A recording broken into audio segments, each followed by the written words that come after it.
Welcome back to the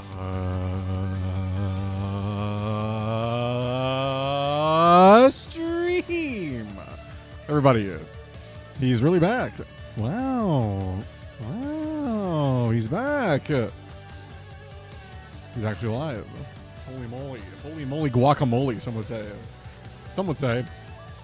Guys, welcome back to the actual stream. He's really live again, finally. On this beautiful Sunday evening, this wonderful Sunday evening, he simply has returned.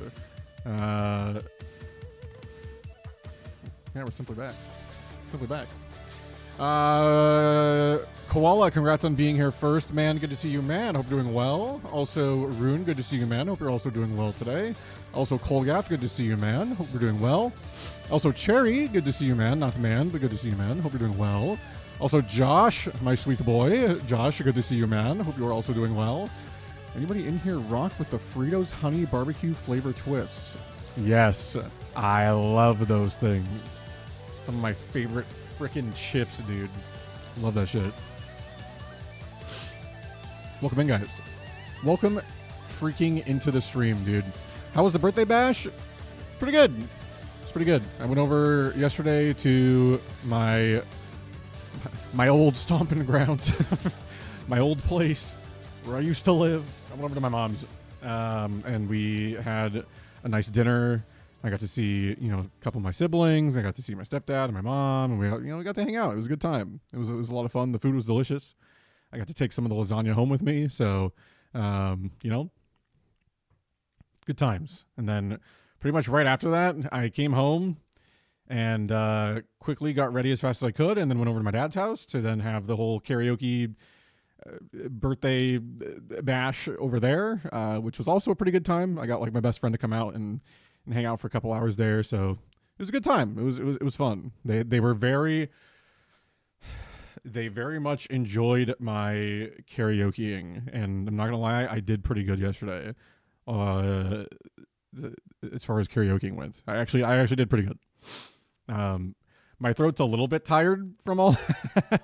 It's a lot of talking at a louder volume so people could hear me, and a lot of singing. So, my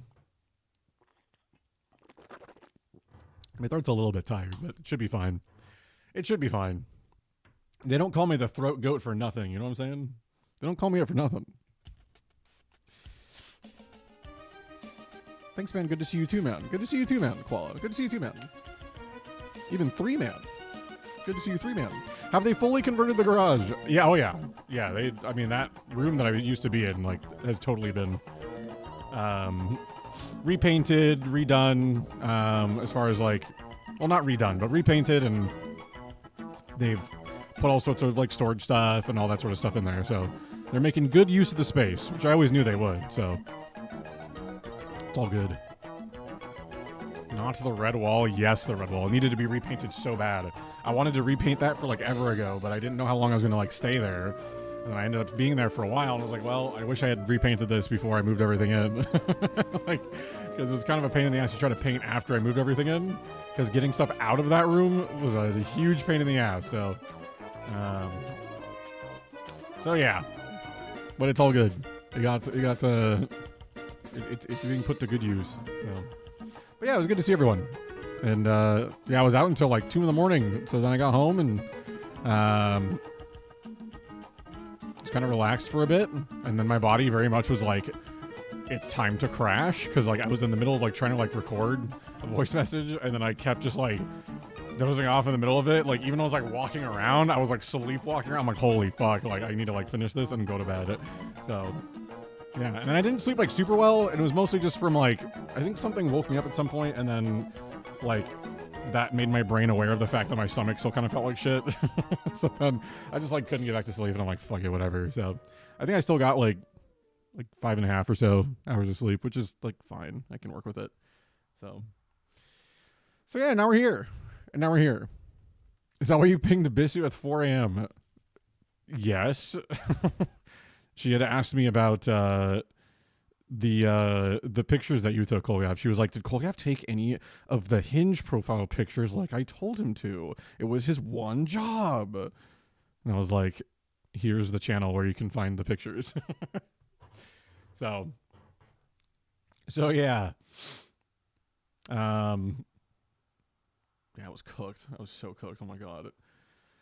Was freaking cooked, man. But either way, we're here. We're back today with more Dual Destinies, Apollo Justice shenanigans with Maria.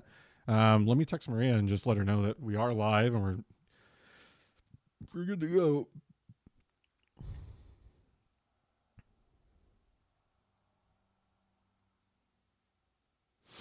Just to let her know. Oh my God, she's here. Never mind. Well, Maria, ignore the text message I literally just sent you. Ignore the text I just sent. Delete it forever. Maria, good to see you. Hope you're doing well. Hope you're doing well. Dude, you are only on one big case? What is he even saying? I'm gathering my strength. We got this, Maria. We got this. We're on the first big case of the game, film. The star of the show. True! Can't really do it without her. Final Fantasy IX has reminded me that trying to do girl voices without Maria here is very difficult. I am rusty, to say the least. Today may have to be a no camera day. It's understandable. Not I look like shite. Maria, you never look like shite. You never look like shite. Not utter arse in it. Not utter shite arse in it.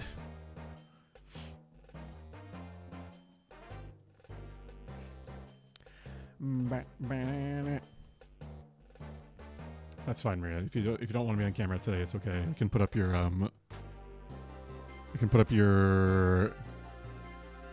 the placeholder picture.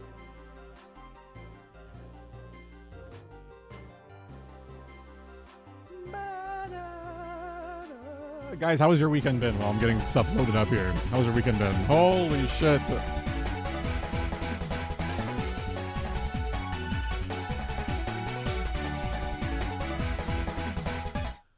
Gogeta greater than Vegito alt note. Oh, he almost said Vegito. He almost got it. He almost got it. Gio, thanks for the 56 months. Holy. My goodness, man.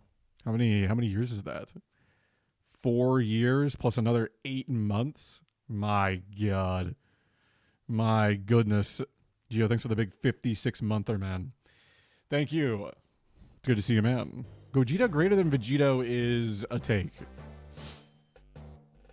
It is a take. I don't know if I agree with it or not, honestly. I never really thought that hard about it because they're both fusions. I think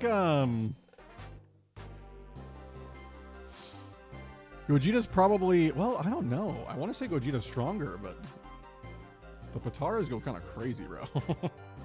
They go kind of crazy. Let me get Maria in here, at least, so I can share my screen. I should probably start the game, so I can share the game. That's probably a good idea.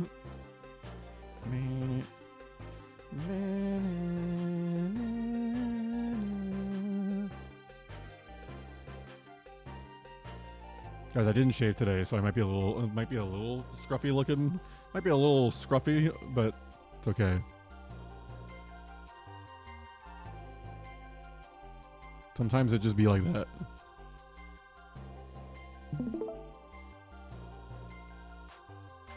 These Ace Attorney streams got me waiting all day for a Sunday night for real, for real. They do be like that sometimes, Koala. When you just love the series, it's hard to wait for it to come back, you know. But it is finally back. It is finally back.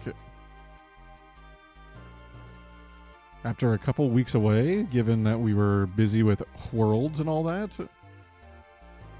Bang.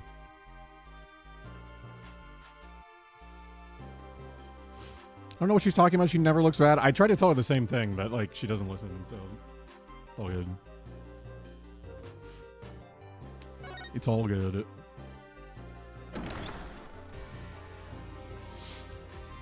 Josh, I hope you're doing well today with your honey barbecue freaking twists, dude. Shit gets me going. It gets me going, truly.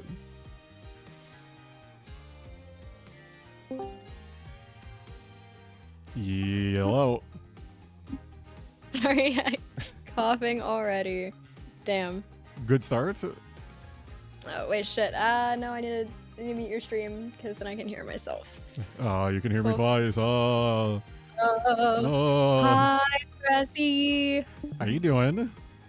Good-ish. How are you? Yeah, in the same boat. Good-ish. We'll take it. We'll take it. It's not bad-ish. Yeah. So We'll take not even good-ish. odd-ish. So. Oh my god, not oddish. Oh. Wait, Colgaff, thanks for the 85 stream. When did you sell? Oh, I see it now. Oh, it was during the intro, so it just got buried. Colgaff, thanks for the 85 stream streak. Holy freaking moly, man. Holy. Great dubs for all the relevant NFC West teams, too. True! The only ones that matter. Hell yeah. Sports ball. Sports ball. I have to golf clap after every bite. After every bite of the chips, Josh? Why? Sounds about right. Just a little. Maria, do you remember what was happening in this game? Vaguely. I feel like we're getting towards the end of it. Like, we know who killed the dude, and we're just trying to figure out, like, the very, like, last minute details, as far as I remember. But, yeah. So I know, like, we know it's, like, the weird dude with, like, his own personal scent. And, like, we know that, like, he's gotten... Oh, well, I guess, like, where do I start in all this? Wherever you want. Where are you? Recap however you'd like, and I'll try to fill in the gaps. Okay. So, we are attorneys. We're defense attorneys, specifically. And and we're trying to defend the mayor of this one town who is accused of killing the mayor of another town, and they were like going for like a merger basically, except like the guy who died did not want the merger, I think, or is that accurate? Right? He was not for the merger, the other guy was for the merger. And so, and keep in mind, like, the town that they wanted to merge into has like this like demon thing. Shit, what's his name? Toyo Taro Kumbai. or something like that. Yeah. And Brass, you take it from here. Okay. Yeah, so we were able to Tenma Taro, yes. Toyo Taro is, I think, the current illustrator of Dragon Ball, now that I think about it. Yes, Tenma Taro. So yeah, we were able to learn initially that this whole murder took place and there was security on the scene, but they didn't really see it properly, and so this is what the scene looked like. And we saw this guy, Florent Labelle, was in the opening cutscene, shown as the kind of the killer. During this whole process, we discovered a whole bunch of evidence, as you do in these games. You get a bunch of stuff, and we were able to show that it was plausible that it was something besides just the mayor who killed the other guy in the room. We were able to prove that it was possible that there was something else, which bought us some more time. We basically just said it was some dude in the costume of Tenmataro, but they were like, fuck it, I guess, sure, maybe.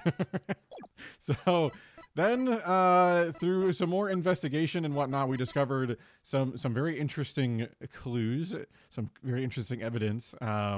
We found this hair color with some scent, some scented hand cream, and they were found in the Forbidden Chamber, which they shouldn't have been there unless somebody that had access to these had gotten into the Forbidden Chamber and then emerged from it to then kill the person that got murdered, because nobody else had gotten into the room from the front doors of the room. So it would have had to have been from the Forbidden Chamber, and the fact that these were found in there was a very huge part of okay, these are kind of our trump cards for how we're going to be able to show that this guy was it, because it's his unique own brand, it's just his That's shit. unreleased as of now. Yes, unreleased.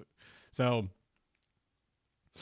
yeah, that's kind of where we're at. Trying to think if there's any other real big details you really need to know to kind of get into the gist of everything.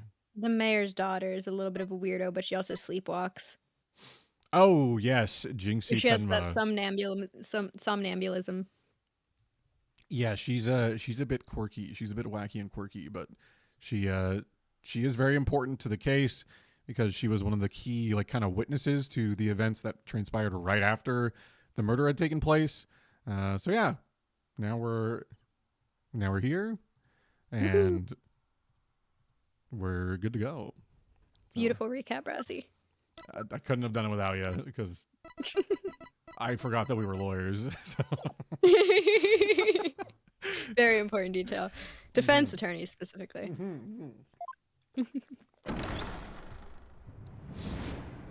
So now we're in day 2 of the second trial in this case. And yeah, we have Damien Tenma is the guy who is on trial. We had just talked to, before this, who was on the stand before this? Was it Jinxie? Or was it it might have been Jinxie. Or it may have been what's his face with the Tanuki guy. This guy? He's dead. No, the Tanuki guy. The guy who steals things. Oh. But they keep comparing him to a Tanuki. Filch. Yeah. Filch. He might have also, I think he might have also been on there. It was one of those two, for sure. Because we definitely didn't talk to anyone else yet. Okay. Court is back in session for the trial of Damien Tenma. Apollo Justice. Also one last recap thing. Instead of Edgeworth, we have Edgyworth on as the prosecutor. Edgyworth. So much yeah, it's fucking Simon Blackwell. He's literally they got him out of prison just to do this trial. It's kind of insane. He's very edgy. He almost killed us a couple times. He did. He pulled a sword on us and threw some sharp shit at us, tried to kill us. So, had a good time. Apollo Justice, defense team leader, is ready, Your Honor. Athena Sykes, assistant defender, is ready too, Your Honor. Je suis prêt. As chipper as ever, I see. And in French, no less. Oui, oui. And the prosecution. He's just charging his Super Saiyan. Very well then. By the way, I asked Detective Fulbright to provide sturdier shackles today. There will be no more of your funny business this time, Prosecutor Blackwell. Now your opening statement, if you would. I believe it's standard procedure for the prosecution to handle it. Looks like the judge is really bringing it today. He probably realized how Blackwell played him. That was one mean game of Simon Says. Womp womp. His name's Simon. It's funny. Yeah. Yeah, his honor had to fight to defend his honor today. Your baldness. Also, this Simon Blackwell guy is actually British, but I gave him a voice where he's like really trying to pretend to just be like an edgy American. But sometimes the British comes out, so... It's plain to see that you've always dreamed of delivering an epic opening statement. I have? I don't know if I'd say that. Why, of course you have. I saw it in your eyes the last time you gave the opening statement. That was the look of one who yearns deeply for the thrill of an epic opening statement. For decades now, you have been watching opening statements from your bench. They were the crown jewels of the court, the one thing you could not possess. The crown jewels of the court. I called those my balls. Now at long last, they are within your grasp. How could you possibly refuse? Oh, so you don't mind if I do it then? I'll make a special exception, just this once. Here we go again. Yep, more of Blackwell's mind games. Well, in that case, I think I might go ahead and make the opening statement myself. Ahem. In yesterday's session, we learned this shocking truth that the victim Alderman Rex QB was the Amazing Ninetales. We also learned that the Amazing Ninetales was a key figure in the yokai craze and anti-merger protests. It was further revealed that upon learning Rex QB's secret identity, Mayor Damien Tenma murdered him. Well, we didn't learn that. It's a theory. The fact that the crime took place in a tightly locked room was also brought to light. And the only people in that tightly locked room were the defendant and victim.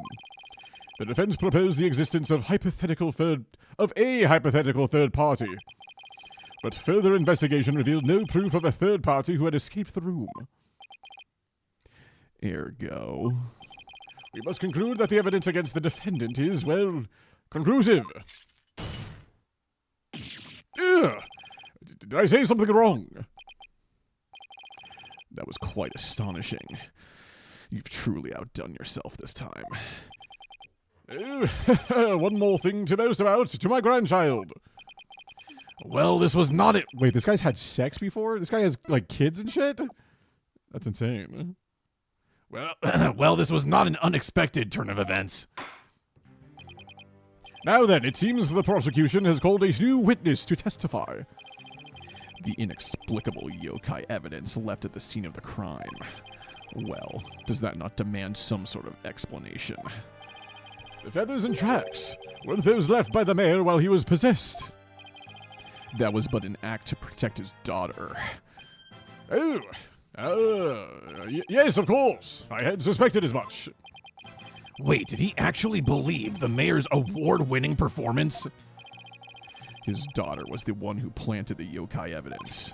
Ergo, the true identity of the yokai in the manor was the manor's maid, Jinxie Tenma. Also, chat, if you ever just use ergo all the time, you may be an edgelord, or at least a tryhard. Objection! Fair warning. The prosecution is engaging in mere conjecture. Would you care for some witness testimony then?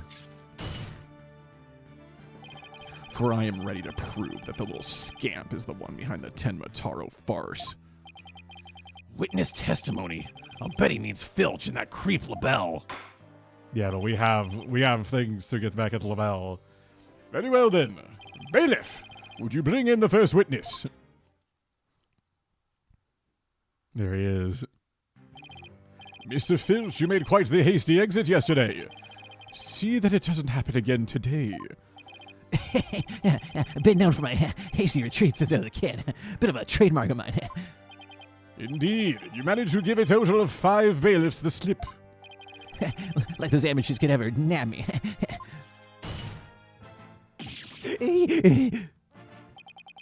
Perhaps we should shackle you by the neck. That would keep you in place. Oh, please. I'm liable to rip my own head off if I start running. What were you gonna say? Oh, nothing. I just said kinky. Oh. I was gonna say, I might be into it. your statement now. Yes, sir, Mr. Blackhead, sir. He may beat a hasty retreat, but there's no escaping Prosecutor Blackwell. Yeah, Blackwell doesn't strike me as the give-up easy type. Now then, Mr. Filch, your testimony, please. Specifically, the true nature of the yokai you saw in the manor shortly after the crime. Yeah, was it a guy in a costume, or was it real, bro? Ted Mataro's really that little maid gal. Ain't no doubt about it. I mean, the Ted Mataro I saw was just a little thing about her size. But the little rat had a big old staff. I seen it when she came into the foyer. Betcha she stole it from the forbidden chamber after stumbling on the crime scene. She was going to use it to wallop me on account of my fierce reputation. I just know it. Uh-huh. So, Ted Mataro was short in stature.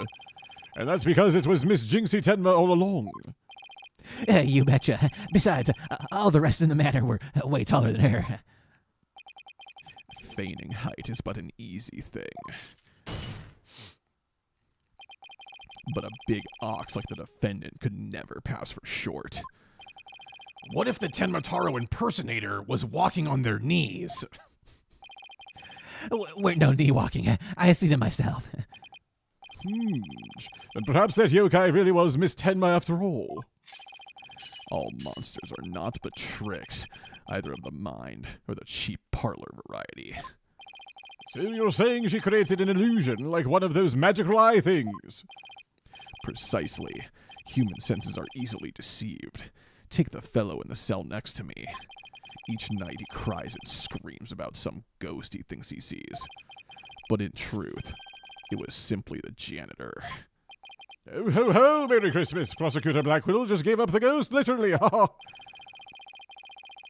janitor's deathly complexion and all-white attire are, no doubt, partially to blame. That and the fact that he constantly mutters about taking vengeance for this or that. That actually sounds like a real ghost to me. The defense may now cross-examine the witness. We went off on a little tangent there, but... anyways, back to your job. Alright, buddy. Okay. Ain't no doubt about it. Why is that? Why is there no doubt? Mr. Filch, you and Mr. LaBelle mentioned something about a practice yesterday. Do you deny this so-called lesson was about what you were supposed to say in court? No, you get it all wrong. Then could you tell the court exactly what sort of lesson it was? No, it was, what was it again? No, I remember. Math, numbers and stuff. He's completely under Blackwell's control, too. Anyway, that Tenmataro was that little maid gal, so what's the difference? Dude, what if I just kill Simon Blackwell? Have we considered? That might make our life much easier. I think it would. I can just be like, sir, it's self-defense. Like, you cannot prosecute me on this. He literally tried to kill me 3 times. Hold it! I take it you got a good look at how tall the Tenmataro impersonator was? You betcha. I got a habit of sizing people up. I can even give you a primer on how to pull it off. All under the table. I got a knack for figuring out where people's pockets are and how much money they have. I size them real good before I relieve them of their valuables. He just admitted to being a pickpocket right here in court. Does the witness hold that this Tenmataro entered the foyer? Darn right I do. Interesting. The little runt had a big old staff. I seen it when she came into the foyer. Okay, so if I remember correctly, we have a picture. Maybe not. I thought we had like a picture when. Oh, maybe it was like a cutscene picture. It did have a staff. Okay. Hold it! Well, you're not going to brush it all off by claiming the perp was short. Must have hit a raw nerve because you ain't that tall yourself. Look who's talking. Mister, I've got to stand on a box just to testify. I'm a short king, damn it. Anyway, Mr. Filch, correct me if I'm wrong. But didn't you say the Tenmataro you saw had a staff? Cross my heart. Cross my heart. Up, It's a song. I know because it went to jingle and a jangle. And where do you suppose that staff came from? The staff, you say? Well, Betcha she stole it from the Forbidden Chamber after stumbling on the crime scene. You fool. I suppose you mean to say that Jinxie Tenma entered the Forbidden Chamber to get one.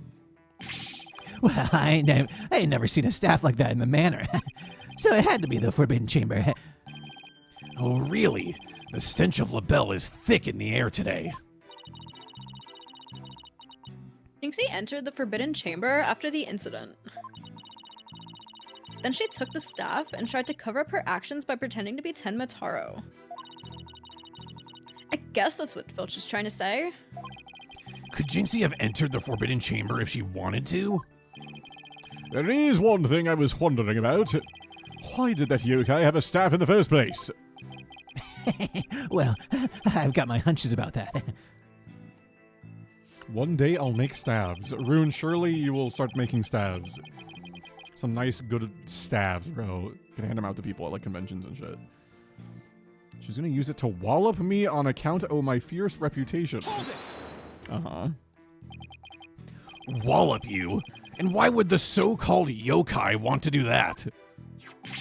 That little maid girl never did like me. She always hightails it when I come around, or she sticks these weird papers on my noggin. She probably thinks of him as the dreaded Tanuki monster of QB Manor or something. We need to prove that Jinxie isn't Tenmataro. But I have no idea how we're gonna do that.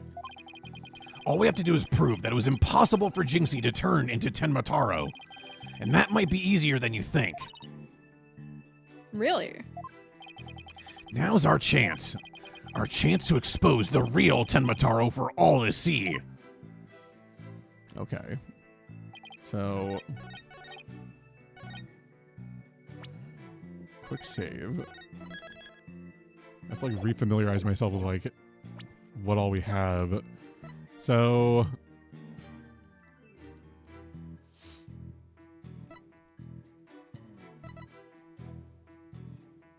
it's dropped in the Forbidden Chamber. Okay. So if I had to guess,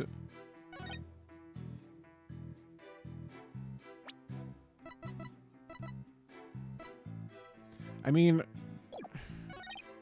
she stole it from the after someone in the crime. Okay, so if she stole it from the crime after, if she stole it from the scene after, then shouldn't her staff have been all like bloodied up and everything? Like if it's after the incident, then it's like how does that work? Because the incident's already happened and then she goes in to get a staff. Doesn't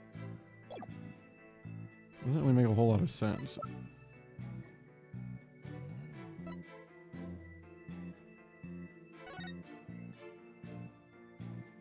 Carrying a staff like implement the jingled. She couldn't call for help because there was no one else in the hall.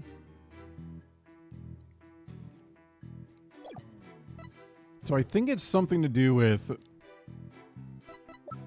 either showing in the picture like, hey, like the staff was used already in the incident. So like how did she just like go get like another one or something? Like I don't know.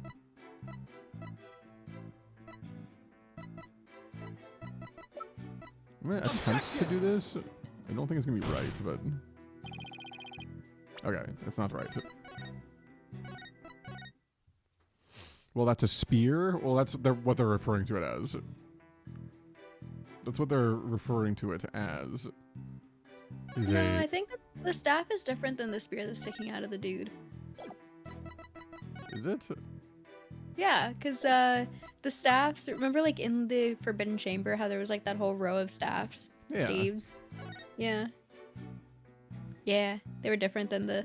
Because also in the room of the murder, there were all those weapons on the wall, and that's where that spear came from.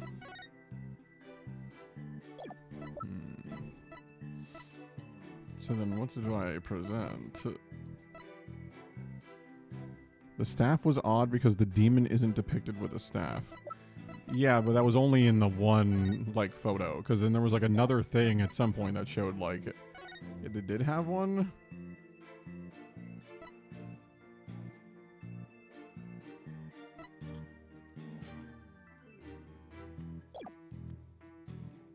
Something like that. I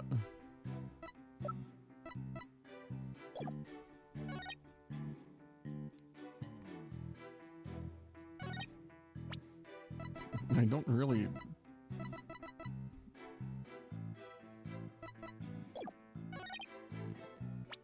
What if I did this? Sir, it wasn't depicted with a staff, so you clearly didn't see it like that. So we're supposed to prove that she couldn't have turned into Tenma Taro. Maybe it's with the key? Because, like, there's only one key to the Forbidden Chamber. Ooh, true. And he took from the killer and swallowed, and there's only one. So it's like... Objection! Yeah, there we go. Sorry, my brain is foggy today. I'm not much help. It's okay. We're going to figure it all out. With the power of shapes coming, anything's possible. It would seem that Tenma Taro was, in fact, not this innocent little girl. How did you figure that?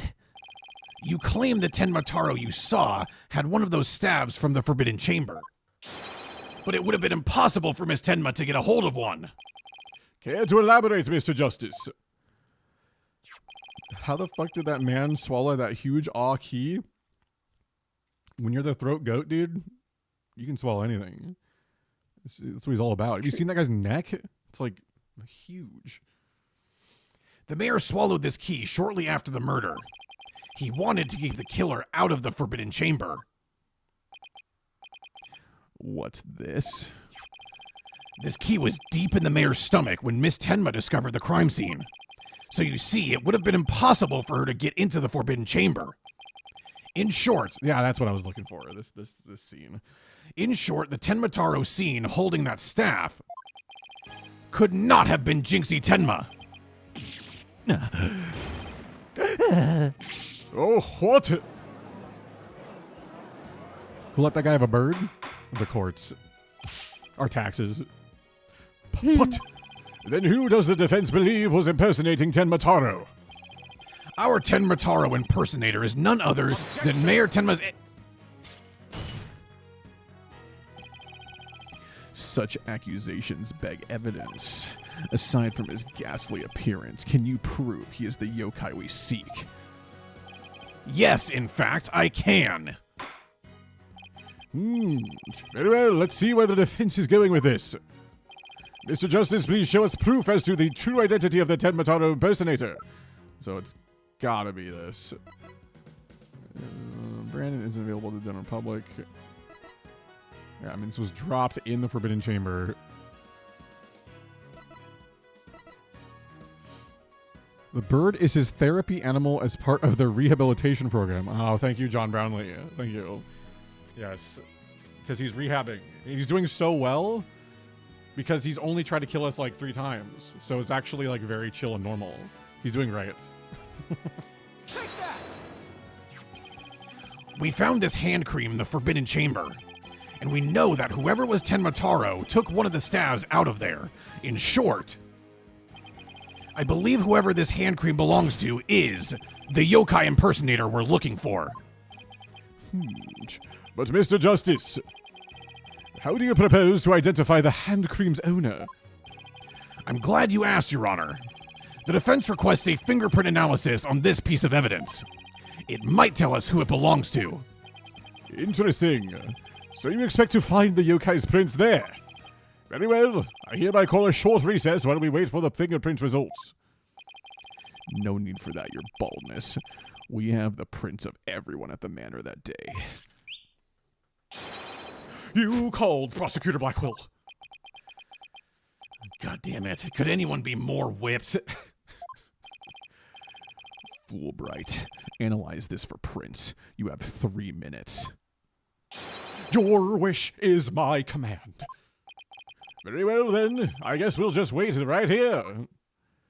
For 3 minutes of ads. No, I'm just kidding. It's not ads yet. It's not. It would seem the fingerprint analysis is complete. What do the results show? What in the world? They're Florent LaBelle's prints, aren't they? This is absurd. Prosecutor Blackwell, I'm not going to like this, am I? Don't tell me. They're 10 Mataro's prints. Fingerprint analysis has revealed that the prints belong to...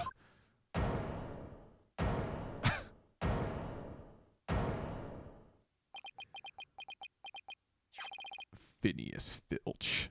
Oh, shit. Oh, wait, how though? How is it Phineas Filch, bro? Wait a minute. They're throwing us a curveball. Rehabilitation is only for the hotties in Ace Attorney. Yeah, the doctor hotties, dude. Objection! I think I need some real rehab. Wait, what? What? Then Mr. LaBelle wasn't the only one who entered the Forbidden Chamber? Objection! Why, you tricksy little Tanuki? Explain yourself now. Sure, them prints are mine. I did bill for that hand cream from Mr. LaBelle after all.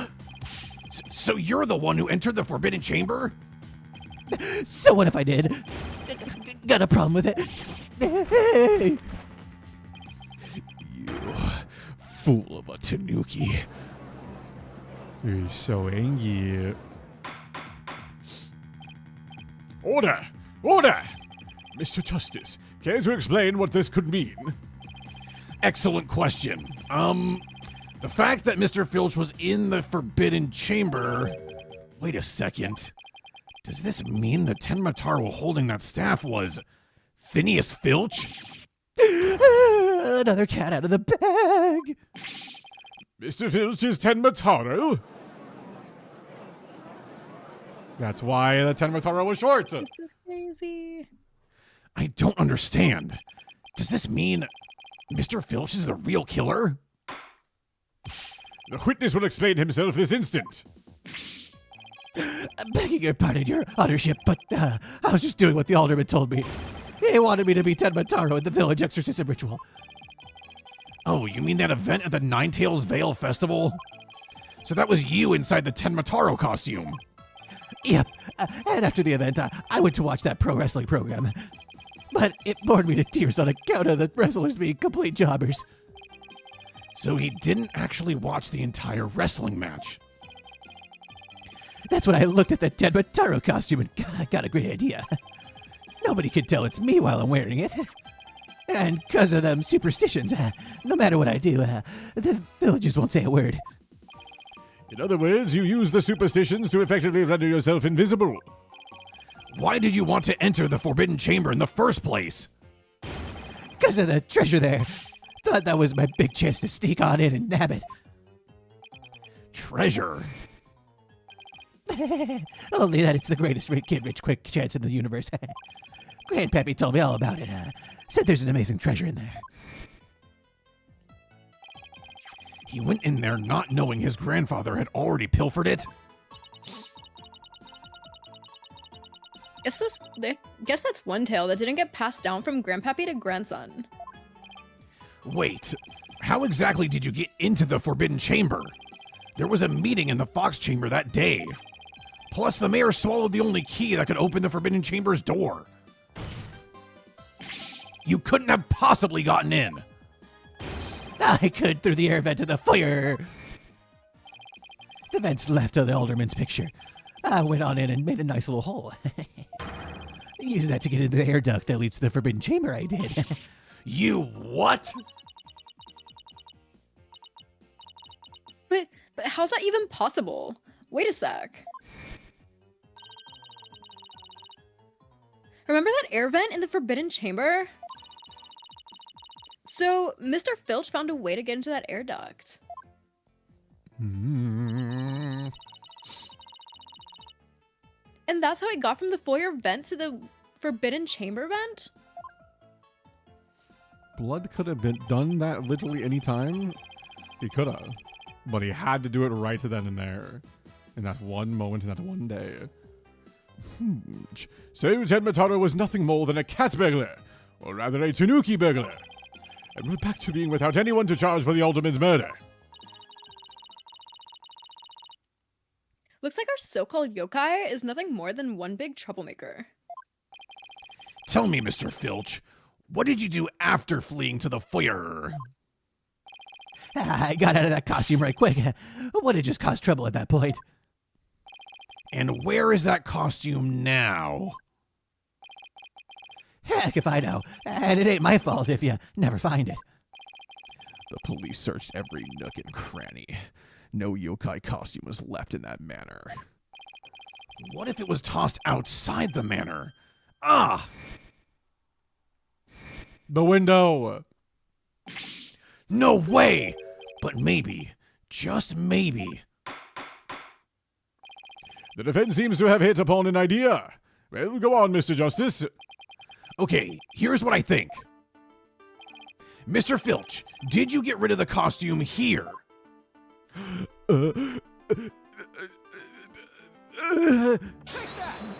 The window. Did you toss it out the window? Because that would certainly explain why it didn't turn up inside the manor. You think I tossed it outside the window? That costume cost me a pretty penny. So why would I do something like that?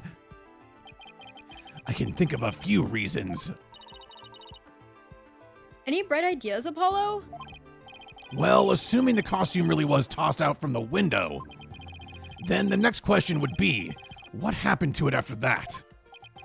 And if I'm right, I might have just the thing to prove what happened to the costume. Phineas Filch, I have just the evidence for you. You do? This evidence proves you got rid of your Tenmataro costume through the window. I mean...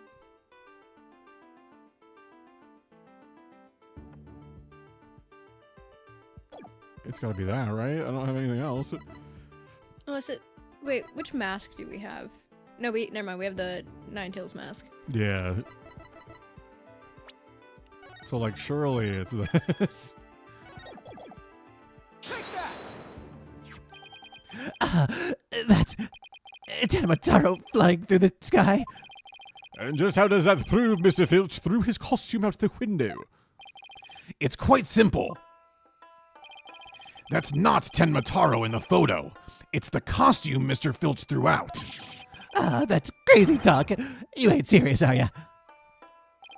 There's a steep cliff right outside the foyer window, meaning the manor is pretty high up. The costume flew through the air after it was tossed out. That's when the photo was taken. In other words, the photo of Tenmataro really was a flight of fancy. What? Yikes. Oh my! So there really never was a yokai. I can't keep any of them cats bagged. Can I still file a claim for the lost costume? This more than proves the defense's position. Jinxie Tenma had nothing to do with staging the yokai sighting. Care to raise any objections, Prosecutor Blackwill? None whatsoever. I'll deal with that tricksy Tanuki after I've dealt with this case.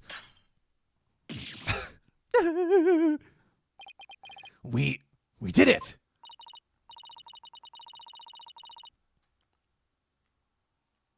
Good going. Now all we have to do is make Florent LaBelle take the stand. Objection! Objection. I'm British. Sheathing the sword a bit early, are we not? Huh? Nothing has been proven beyond a doubt. Take this tricksy little Tanuki, for instance. How do you suppose he was able to exit the Forbidden Chamber? Probably the same way he got in, through the chamber's air vent. And what of the feathers and tracks at the scene of the crime? They would suggest that the Tanuki exited through the chamber door, not the air vent. Objection! But the Forbidden Chamber doesn't open from the inside. So what you're saying makes no sense. Right? Someone on the outside opened the door for you, isn't that right? Yep, that's right, Mr. Blackjack. The door suddenly sprung right open. Hold it! Sprung right open. Who was on the other side? Didn't get a good look on account of the sudden glare. Like how the reflection from my head blinds fellow moviegoers emerging from the dark. I'm bold if you didn't know. That's when I snatched that staff and made my daring escape. And then that little maid gal spotted me as I hightailed it down the hall.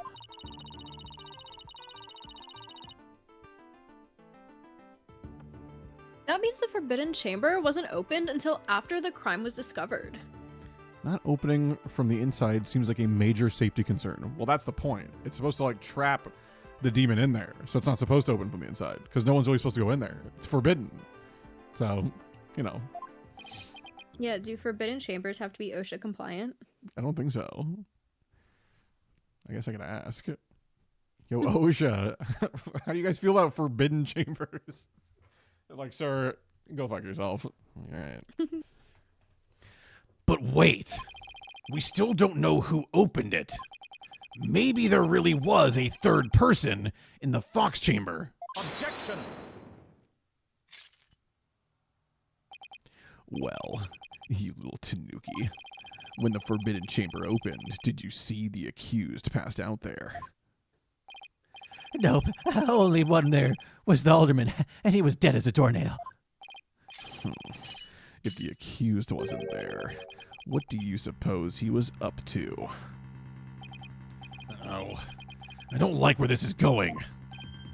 Ugh, don't tell me! Plainly, the only one who could have opened the Forbidden Chamber was the accused, Damien Tenma. No, Warg! Hold it! Except, Wait a second. There had to be somebody else besides Mayor Tenma there. really? And who might that be? Oh, well, that would be... Objection! It seems our feisty little lass has forgotten the most important thing. Evidence. I didn't forget. I was just testing your attention to details. Miss Sykes, you can't prove your point without proof of some sort. It's a proven fact.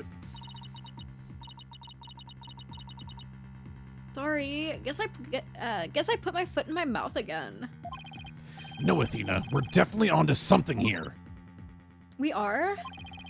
Think about it. If Filch was stuck inside the Forbidden Chamber, one of the alibis we heard would no longer hold any water. The defense would like to call a new witness to the stand. Someone who knew Mr. Filch was stuck in the Forbidden Chamber. And by virtue of knowing this, has an alibi that no longer holds up. Not that insufferable. Very well, the court will hear what Mr. Justice has to say. Whose alibi no longer adds up? Well, LaBelle. it's gotta be Phoenix Wright. Obviously. Goes, yes. Why, that's the defendant's aide, Florence LaBelle. Didn't he claim to be in the foyer at the time of the crime? True, but in his alibi, he also claimed Mr. Filch was in the foyer, too. However, as we all know, Mr. Filch was not there with Mr. LaBelle at the time. In short, Mr. LaBelle's alibi has disappeared. Florent LaBelle's alibi was one big lie. Isn't that right, Mr. Filch? I reckon there ain't no keeping that cat in the bag here neither. It was all Mr. LaBelle's idea. He told me he'd button his lip about me breaking into the forbidden chamber. And in return, he said we'd vouch for each other's alibi. Shame on you, Mr. Filch. Perjury is a serious crime, you know. Ah, shucks. Mercy, your honorship, mercy. I will fucking kill you. I also assert that the person who opened the Forbidden Chamber for Mr. Filch was none other than Florent LaBelle. After all, his alibi has just been proven to be a complete fabrication. I see. We will take a 20-minute recess. After which time we will see what Mr. LaBelle has to say for himself. Yes, we're finally going to drag that slippery snake onto the stand. In the meantime, the prosecution will question Mr. LaBelle about these new allegations. Exclamation mark allegations. Perjury don't mean shit in this court? You're not wrong. It's never meant a damn.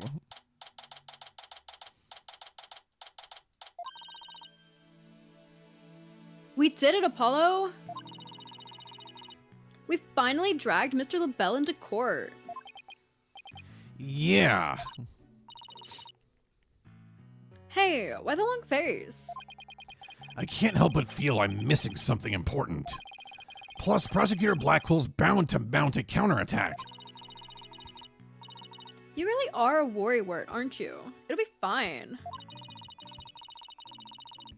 That mystery figure who opened the Forbidden Chamber for Mr. Filch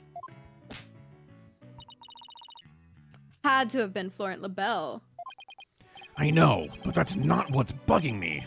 I wish I could put my finger on it, though. At any rate, the next big showdown with Mr. LaBelle is coming up next, so chin up, Apollo. My chin is so up, bro. We're up for real, for real. And chat, we're gonna have the showdown with Mr. LaBelle after the ad break. Quick ad break, and then we'll simply get right back to it, folks.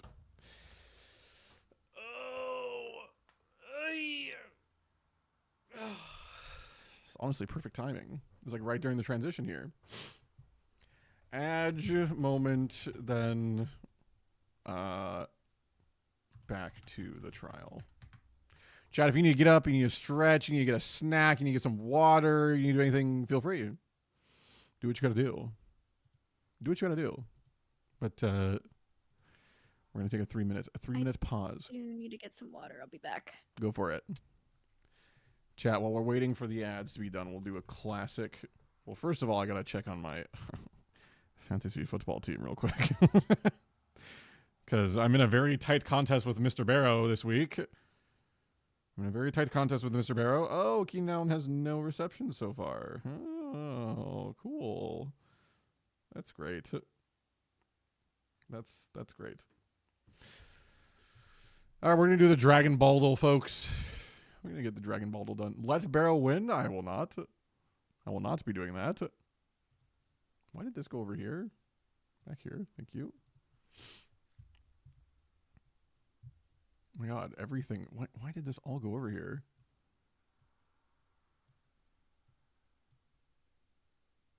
There we go. Open question. How does Kevin Hart keep getting work? Because he's funny. Because he's funny guy. Surely he's funny. Also, guys, if you didn't do the Wordle today, make sure you do the Wordle today, because that shit's insane. The Wordle today was actually insane. All right, it's gotta be Trunks. Okay. Older than Dragon Ball Z, so it's a Dragon Ball character again. Earth, male. Okay. Krillin. Okay.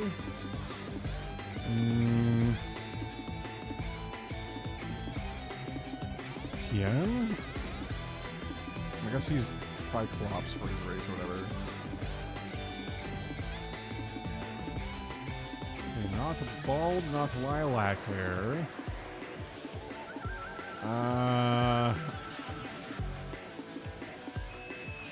Yamcha was super early on. Not the bald, so it's not Grandpa Gohan.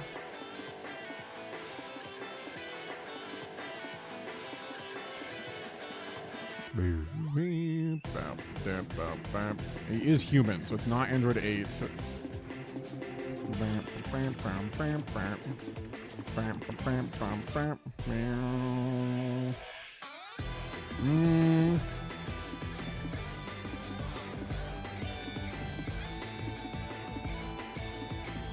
it just Bacterian again? Like, no.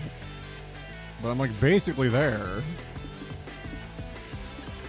Like male, black hair, originates from Earth. He's a human. Feel like Yajirobe? Like, is he even an option? Oh my god, it was Yajirobe. Yes. Hey guys, I'm Yajirobe. That's how he sounds all the time, bro. Okay, this is Oolong. Like the tea? Yes, just like the tea.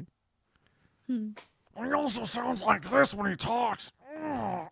Goku, I'm a pig. Kevin Hart has never been funny, says Rune. Well, even better question, how does Jared Leto keep getting leading roles? That is a great question. How does this guy even get roles? That's a hit. There we go. All right. I'm locking the fuck in, chat. Our PB is like, I don't even remember. It's like 10 or some shit. Okay, Gregory. Cell. Android 17. Agni Laza. Oh my god. I never remember this guy's name. It's like something with a B or L.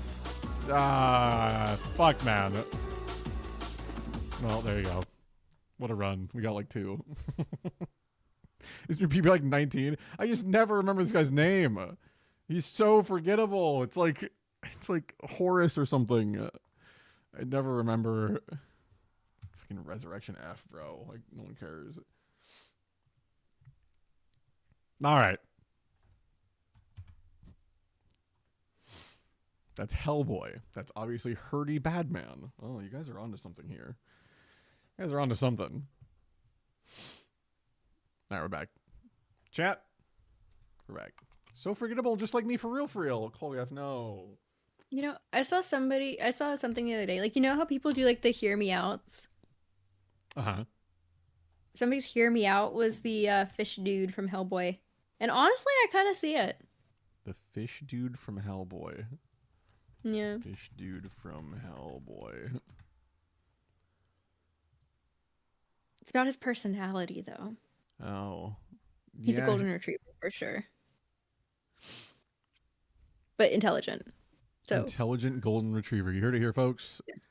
Yep. If you've got that going for you, you might have something. Abe Sapien. Yes. Abe Sapien. I've never seen Hellboy, but actually, it's not they true. were actually, I actually did enjoy the Hellboy movies as a kid. They're good. Hell, I'd probably still enjoy them as an adult. I remember them being on some channel at some point, and I watched like 5 minutes of it in like a hotel room, and that's all. That's all I remember from my Hellboy experience. My around that time, like right after we finished watching the movies, my stepmom got she got a tumor, like in her her uterus, I think. Oh wow! And it's sometime in the movie, there's like somebody, and it's like they have a little baby on their back, and Hellboy is like, "Oh, cute baby," and then the baby turns, and he's like, "I'm not a baby, I'm a tumor." So my stepmom, like for a while after she got like her tumor removed, she was like, "It's not a baby, it's a tumor." So that's just, yeah. She really took it in stride. She's like, this is Yeah. perfect for my situation. Yep. Hear me out, more like whore me out. I'm trying to sex. Thanks for the pin, Brassy. Yeah, I would have pinned it, but then you said thanks for the pin, so now I'm not going to pin it, Koala. Sorry, pal. Maybe next time. I'm not that easy. I don't know if I've ever seen a Hellboy movie. Well, it's not too late, Rune. You're missing out. Now's They're your time to great. shine. Court is back in session. Our next witness is... Yes, I'm acting on behalf of the mayor in this very important matter. It seems the witness is predisposed at the moment. Surely you jest. I will hold you to your promise, remember that. Oh, my deepest apologies. This is Florent Lebel, personal aide to Mayor Tenma. Or should I say, the accused. Ouch, like the poor mayor hasn't suffered enough. Well, what business do you have with me? I'm a very busy man, so let's make this as brief as possible. Your baldness. Right. Mr. Filch's testimony has revealed a hole in your alibi. And for this reason, you are suspected of having some sort of connection with the case at hand. Pfft. To think I'd be associated with this entirely lurid affair. My phones are ringing. Do you see my folders? Well, I'm not, so may I go now? I have very important matters to attend to. Objection! Those are phones? That's kind of goated character design? Dude, yeah, he has like shoulder phones. It's kind of sick. So productive. I don't think so, Mr. LaBelle. Do you realize what a serious crime you've committed? Witness, you are being accused of perjury. This is your chance to clear the air. Fine. The truth is I faked my alibi for a very good reason. The mayor was obviously the killer, so I created a fake alibi to confuse the matter. You see, as his personal aide, I felt I had to protect him. Sorry. You think this is funny? Without your alibi, you're a suspect too. What were you really doing at the time of the crime? Peasant, how dare you accuse me, one of them beautiful people. Stop stalling and tell the court what you were really doing at the time of the crime. Silence! Silence. Hey, Athena, be silent over there. Hey, I'm Black Quill. Enough jabbering. Swords have been drawn. The time for talk is past. Swords? What swords? This is a duel to the death. The fate of the accused rests in our hands. I read those lyrics from Pierce the Veil song. Be gone, ye of cowardly heart. The battlefield hath no place for ye. Again? Such an F-word. He really is. Hey, spare me, please! Oh, God! I still hear you saying, you must never break the chain. Please stop breaking the chain. So much for sturdier shackles. Ugh! Those chains hindered my vow that heads would roll this day. This gives keeping your head on in court a whole new meaning. Will the witness please deliver the accused's death knell? The accused's death knell. You know of what I speak. Most certainly. His goose is already cooked. Time to stick a fork in him. Whatever he has to say can't be good. As I told Prosecutor Blackwell during the recess, I rushed right over to the Fox chamber when I heard little Jinxie scream. What? Then, drumroll please, I saw Mayor Tenma opening the forbidden chamber doors. But There you have it. The mystery man who opened the chamber door, as witnessed by one Phineas Filch. It was the accused. There was never any third party. Oh, and that's not all. I heard something quite startling there at the scene of the crime. Startling sounds bad. The mayor, who was barely conscious, muttered this. Forgive me, Jinxie. I killed the alderman. That's right. The mayor actually confessed to the murder right then and there.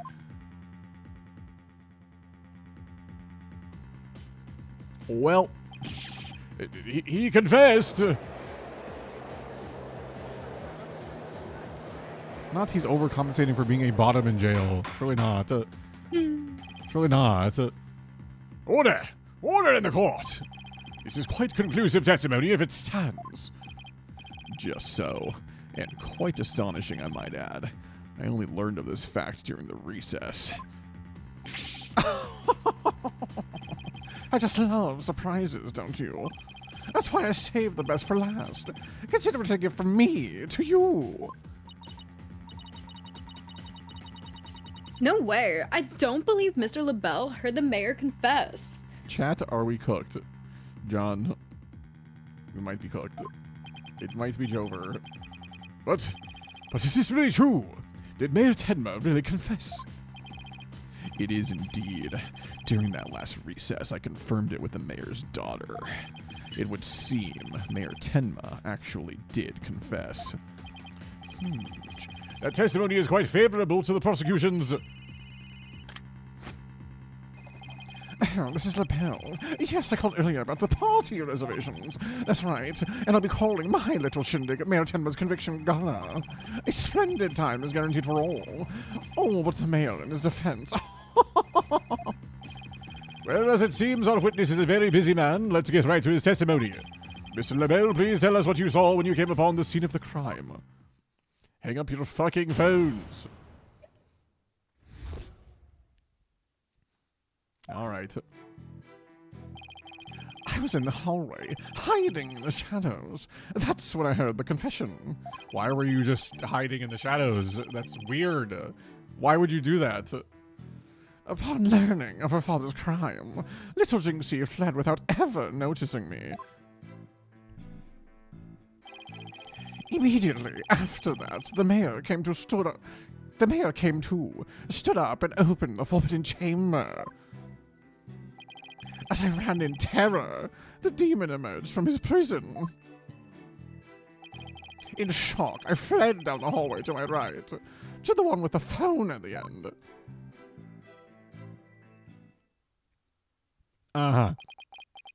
I must say, this is a shocking revelation. Quite unexpected. Do you think the defendant actually confessed then and there to his crime? Perhaps the guilt was too much to bear, so he confided in his daughter. You do realize you should not have withheld such crucial testimony from the court? Once again, sorry. It's just I fear being accused if I mention coming upon that most unpleasant scene. Why did the mayor's confession have to be brought up by this guy?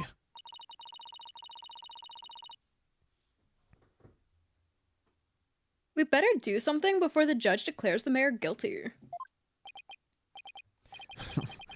As a death row inmate once told me in years gone by, there is a time to fight and a time to yield. A time to live and a time to die. Fuck, I'm so fucking edgy and so cool, bro. Fuck, I'm so oh my god, I'm so deep, bro. Ugh, he's laying it on real thick now. Just like I do with your mother. The defense may now cross-examine the witness. Also, Barrow, good to see you. Ma'am, good evening. Hope you're doing well. Barrow, can you stop beating me in fantasy, please? You're potentially going to knock me down to like 4th place. Need you not to do that. Okay, I was in the hallway hiding in the shadows. Yeah, why were you hiding in the shadows, bro? No, it's not skill issue. It's all just luck-based, bro. Sounds like a skill issue. That's all luck. Hannah says no. Man. Can you manifest Keenan Allen getting like 40 points tonight, please? Thank you. You claim that the mayor confessed to his daughter, Are you sure about that? I will manifest your guy getting an injury. No, dude. No, I'm kidding. No, I'm kidding. He I'm has a kidding. history of injuries that knock him out for the No, whole season. oh gosh, I'm bro. awful. I'm sorry. Peasant, you wouldn't dare ask such a question if you truly understood. True beauty is never wrong. It's not. No, beauty is carved deep in the DNA. That's what the D is for. Deep. That means I'm programmed to always be right, even when I'm wrong. I'm not following.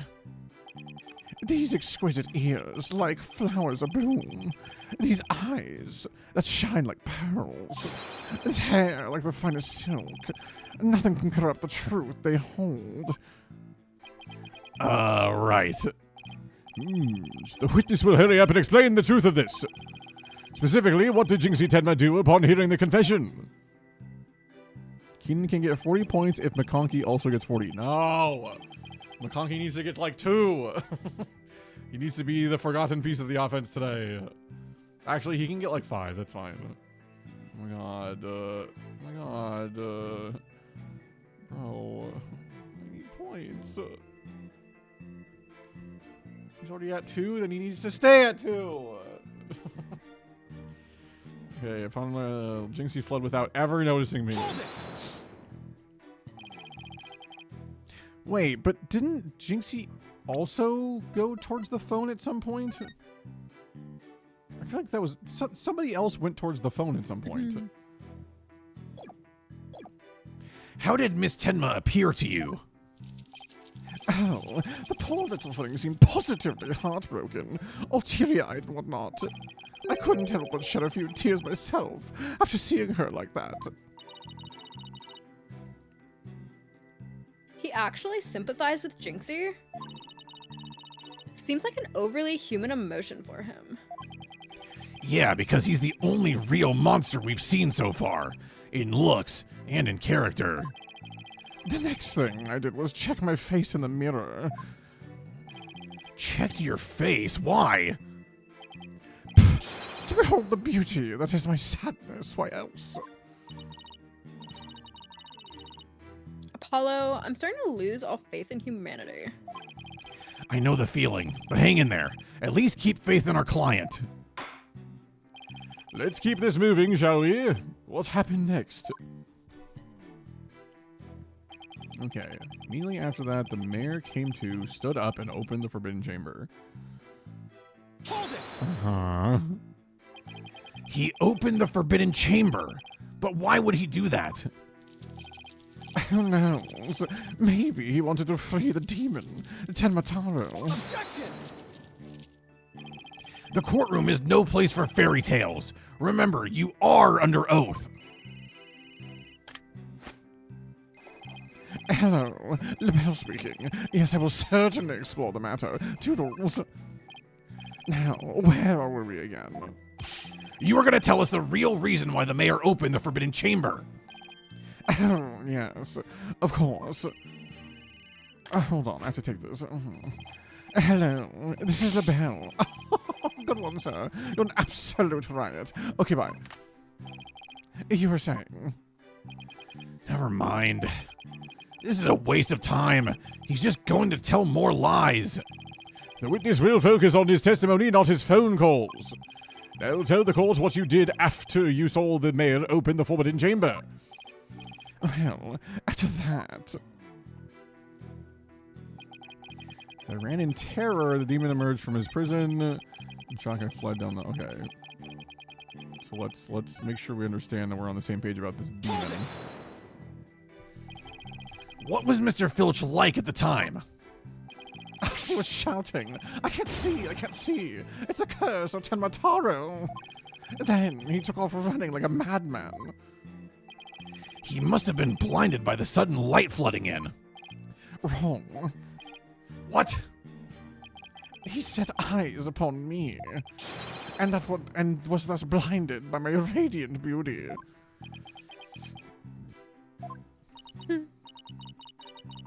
So, it was the curse of Florent Lebel rather than Tenmataro? Yes, I'm afraid such beauty can be a curse. It's almost criminal. The only thing criminal here is your ceaseless jabbering. Now get on with your testimony. Oh, forgive me, your darkness. Let's see. Oh, yes, I fled for dear life from Tenmataro and... Uh-huh. In shock, I fled down the hallway to the phone with the phone. So after you fled into the hallway with the phone at the end, Tenmataro ran off toward the foyer. Precisely. Notice any inconsistencies, Apollo? Well, Jinxie also saw Tenmataro, right? She did. She said they passed each other in the hall after she made that call to the police. Well, if LaBelle had fled down the hall where that phone is, Jinxie would have seen him when she was returning from making her call. Oh, right. And if she saw him, she would have definitely asked him for help. Right, it just doesn't make any sense. Time to review the evidence. If we don't find some way to poke a hole in his testimony, Mayor Tenma is as good as guilty. This is bad. Very bad. We need to find an inconsistency, a mistake, some kind of conflict. It's all ogre if we can't find a flaw in the prosecution's case. Can he stop with the flower? I think that's his nervous tick that we're eventually gonna like call out. I think it's part of what he does. I mean, he also just caresses the fuck out of it anyways. Caresses it? Yeah. You just do be doing that. Okay, so I'm pretty sure we are presenting on this one, and it's gotta be...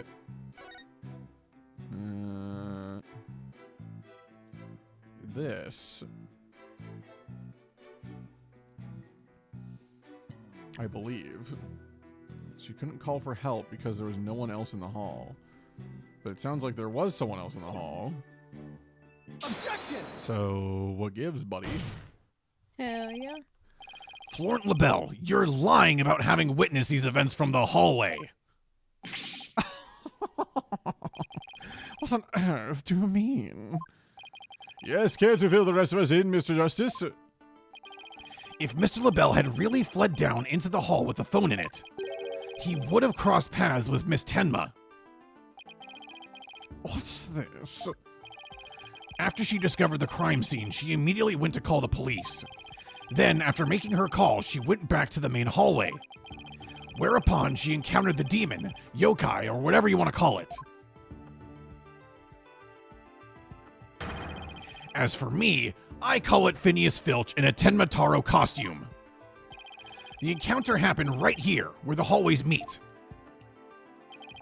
As for Mr. LaBelle, if he had fled here, feigning escape from the yokai imposter... Why, yes, the two would have crossed paths. right. Except Miss Tenma told us that there was no one else in the hall. In short, Miss Tenma did not see you in the hall because you were never really there. My eyes, my beautiful eyes. Ha! Not such a fabulous scent now, is it? But, Mr. Justice, the witness also stated that he heard the mayor confess. If he was lying about hearing the confession from the hall, then where was he when he heard it? Inside the Fox Chamber. Where else? But isn't that within the very crime scene? It is, Your Honor, and that means he's not really a witness. Rather, he's the third party I've been alleging this whole time. What? You think I'm the killer? How dare you? Silence! Judge is so fucking dense. He always has been, brother. Foolish fop. A true man knows when he is beaten. A shield of lies comes to naught before a foe with the sword of truth bared. What are you saying, bro? Prosecutor Blackwell, what are you? I thought we were on the same side. You are mistaken. There are no sides here, save for my cold, steely edge of judgment. You are alone upon this battlefield, with naught but your lies and sickly sweet perfume. Whoa! What just happened? Blackwell's really tearing into him. You heard the mayor's confession from the inside, did you not, you deviant dandy? For the sole location from which you could have seen and heard the mayor and the Tanuki. Without either of them noticing, you were right there in the Fox Chamber. Oh my. So that's how it's going to be. Fine. I'll come clean then. A true man knows when his meat is beaten, more like. Yeah, you just gotta know, man. You gotta pay attention. Seriously? You admit to being there in the Fox Chamber? I do. I did enter the room after the murder. But I was afraid of being falsely accused, so I lied about it. I feel terrible about lying like that. But it's a verbal cologne I use to protect myself. You'd better explain yourself, Mr. LaBelle. Yes, of course. I was just about to get to that. The witness is skating on thin ice. I'll remind you that perjury is a very serious crime. Now let's hear your testimony again, this time without your perfume of lies. You know, for all that perjury is a very serious crime, nobody actually gets, like, in trouble for it in this. Yeah, Like, they just think about how many people commit perjury. It's like every single person. Every person Yeah. we put on the witness stand lies about some shit. Like, it's insane. It's insane. Something I appreciate about Blackwell is his completely overt contempt for the witnesses. He does hate, like, every witness. At least so far. I did enter the Fox Chamber after the murder. But I didn't enter until after Jinxie had heard the confession and left. I heard the mayor groan and hid behind the folding screen there. What I saw there up close, it was absolutely horrifying. So you see, I was there, but merely watching from behind the screen. I've heard that in real life prosecution for perjury is pretty inconsistent as well.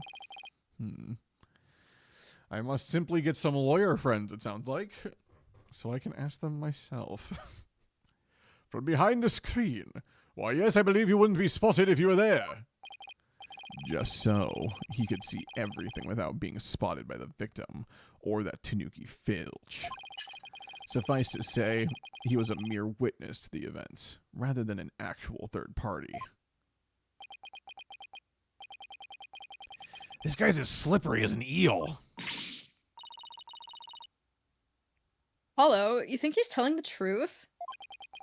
Well, he was in the Fox Chamber, so at least that much must be true. The defense may cross-examine our slightly voyeuristic witness. Okay. Sounds like a plan. Okay, so you did enter after the murder. Why in the world would you enter that grisly crime scene? Why? Because I was worried, sick. Mayor Tenma's suit, It what? it was designed personally by me. I was worried my work of art might be blood on it, might get blood on it. This man clearly has his priorities in order. Okay, let's get over with, shall we? Now, where was I? Oh yes, I entered the Fox Chamber without thinking. Didn't enter until after Jinxie had heard the confession and left.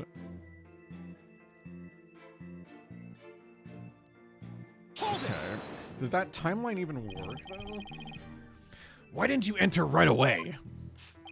Oh, and ruin my designer shoes. Your shoes?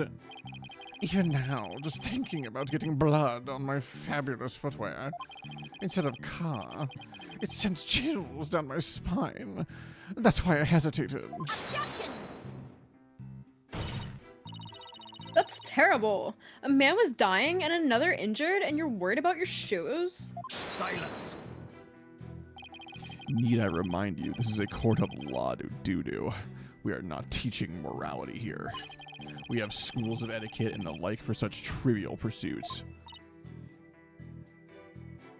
Gah. Now, you listen to me, you deceptive dandy.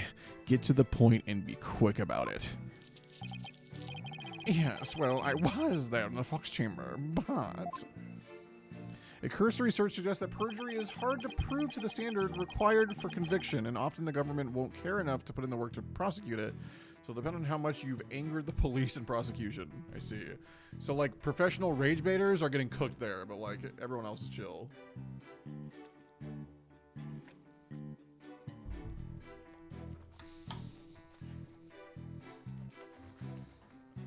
Hold it! Wait a second. Why did you hide yourself?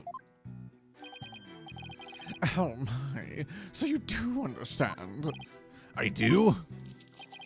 By hiding, I was concealing my fabulous beauty, which, for the sake of the universe, is something I should never, ever do. That's what you were thinking, right? I'm sensing a black hole of egocentricity forming around the witness stand. We can deliberate his mental process another time. Get on with the testimony, now. Well, regarding the murder scene... Okay, what I saw there up close, it was absolutely horrifying. Hold it! Okay, expand on that. Could you describe the crime scene in a bit more detail? And what exactly would you like details about? Well, what I'd like to ask you about is... I mean, ideally all of it.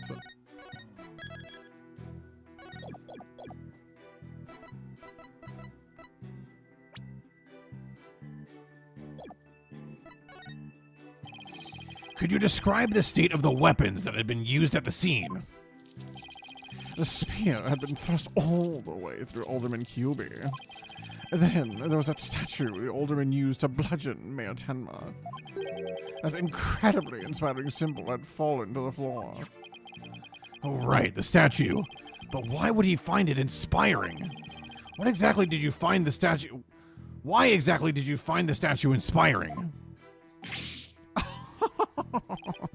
Well, when I saw that statue, I felt as if the murder had been realized. It was like a celebration of union between two and village, an inspiring symbol of goodwill.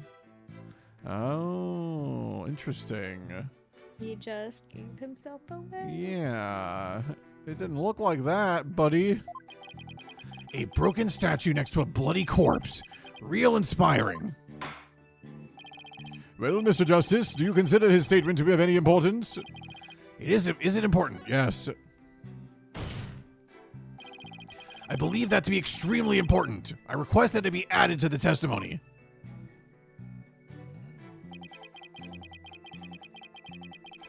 Okay. So it was a token of goodwill celebrating the municipal merger. You care to expand on that a little bit? A token of goodwill. Are you referring to the fox and demon statue?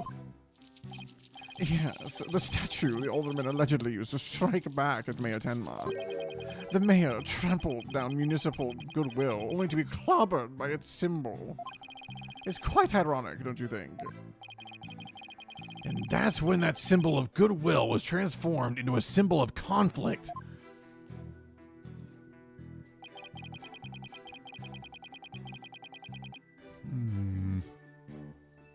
He was there, but merely watching from behind the scene. Unlikely story. A likely story. Chat, give me like 2 minutes. I need to grab like a electrolyte water. Because I'm struggling slightly. What's your preferred method of electrolytes? The old buy Wonder Water. Fair. Oh. Yeah, I'll be like right back. Hold on.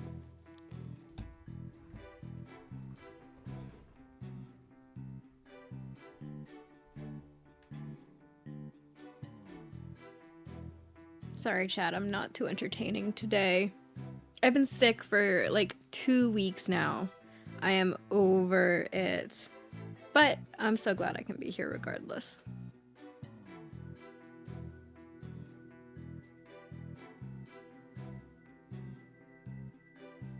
Couldn't let another week go by without doing some Apollo justice. Oh, thank you, Rune. And Koala. Absolutely sick with it. Oh, I wish. No, I don't know what happened at, like, after, or at, like, the, at Worlds. I don't know. I just got home and immediately started feeling like shit. And then just, like, it's been nonstop. But nothing too, like, it's not fun, but, like, I'm not, like, dying, you know? So, it's all good. Oh, thank you, Vero. Oh, Worlds was so good. It was so great to see everyone. And, you know, of course, watching Grey Halo and just, I mean, it was like very bittersweet because like I thought it was gonna be the last time I was gonna see a lot of these people for a while, but then they're like, no, it's okay.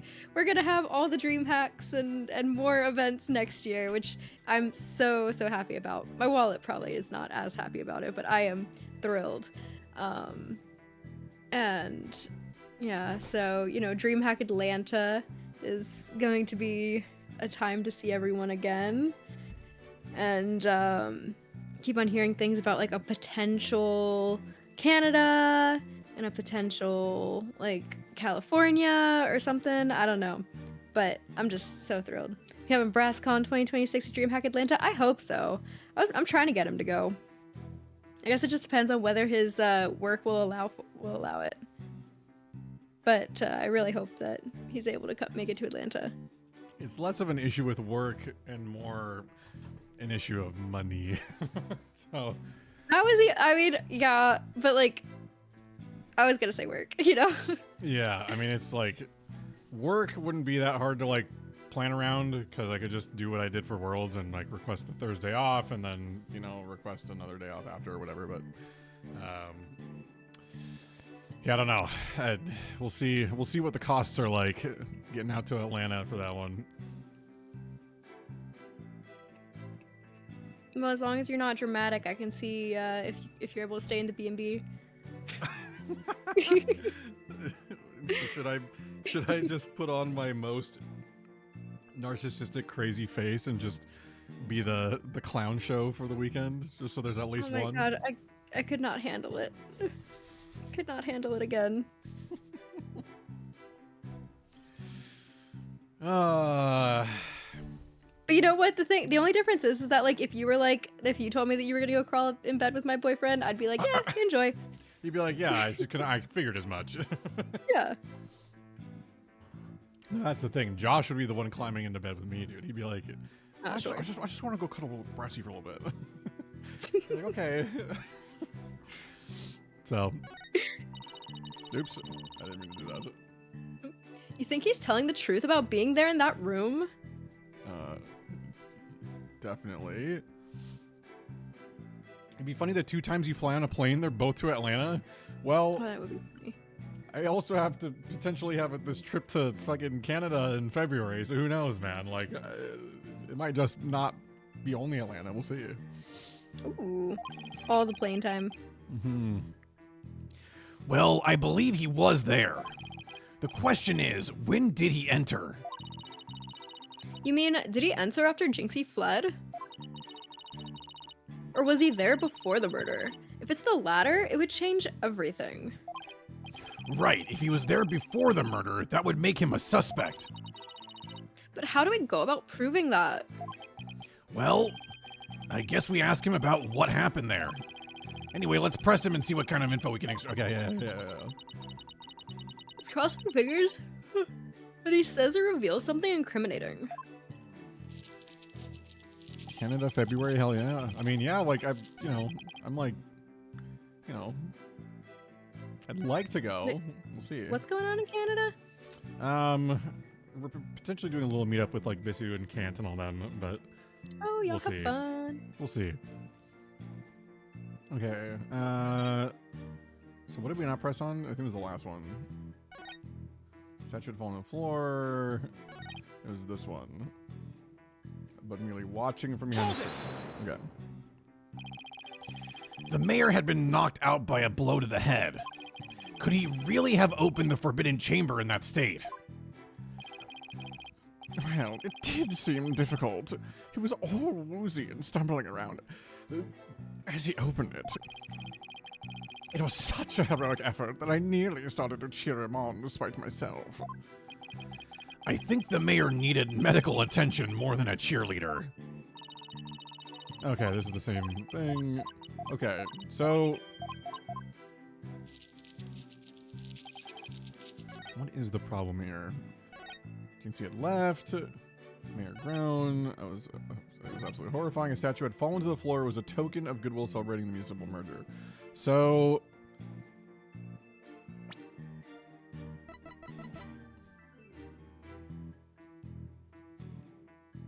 So what are we going to say after he says that, of course, he knows what it looked like beforehand? Oh, because it says Jinxie is now the only one who knows what it looked like beforehand. Never mind. yeah. So I think we just throw that one out there and see what happens. Hey, buddy. Objection! Hey, man. How'd you know? Your lies have finally betrayed you, Mr. LaBelle. What possibly could you mean? You said this statue was like a celebration of union between between town and village. Isn't that correct? It is indeed. But what of it? The two yokai are joining hands in goodwill. As if they were celebrating the municipal merger. Are you sure about that? Something the matter. So, how did you really know that this statue was meant to be a symbol of goodwill again? What? Justice Dono, explain yourself, and make it quick. This statue was meant to symbolize goodwill in its original form, but that was a secret. A secret? Whatever do you mean? What I mean is that it broke when someone used it to strike Mayor Tenma on the head. What's left clearly makes it look like the two yokai are battling it out. The statue's secret and its true form were lost inside that locked room. For Miss Tenma is the only living soul who should know what it once looked like. So, Mr. LaBelle, where could you have possibly seen the statue in its original form? What do you mean, where? The only possible answer is this. You saw the statue in its original form, right there in the room when where the alderman was murdered before it was broken. How dare you? Mr. Justice, are you accusing the witness with some sort of crime? Yes. Yes, I am. Florent LaBelle, I accuse you of the murder of Alderman Rex Cuby. Holy shit, man.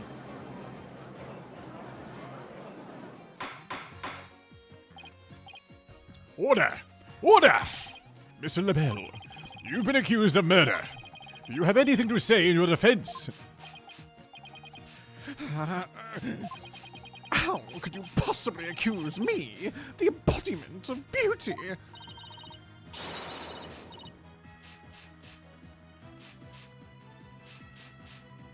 Way to go, Apollo. This is the conclusive evidence we needed. Magnifico. We've got you now. We know you killed the alderman. Now admit it! Silence. Black Quill moment. Enough of your silly games, Justice Dono. This prancing peacock could not possibly be the killer. Objection! What are you talking about? His alibi has already crumbled to dust. And I just proved that he was in the Fox chamber while it was still locked tight. Silence. Why could he have not seen the statue in its true form before the murder? After all, he was close friends with the alderman. Ergo. Yes, that's right. I clearly remember it now. Alderman Cuey told me about it. About what the statue actually looked like. I mean, he was a good friend of mine. Uh-huh. Objection!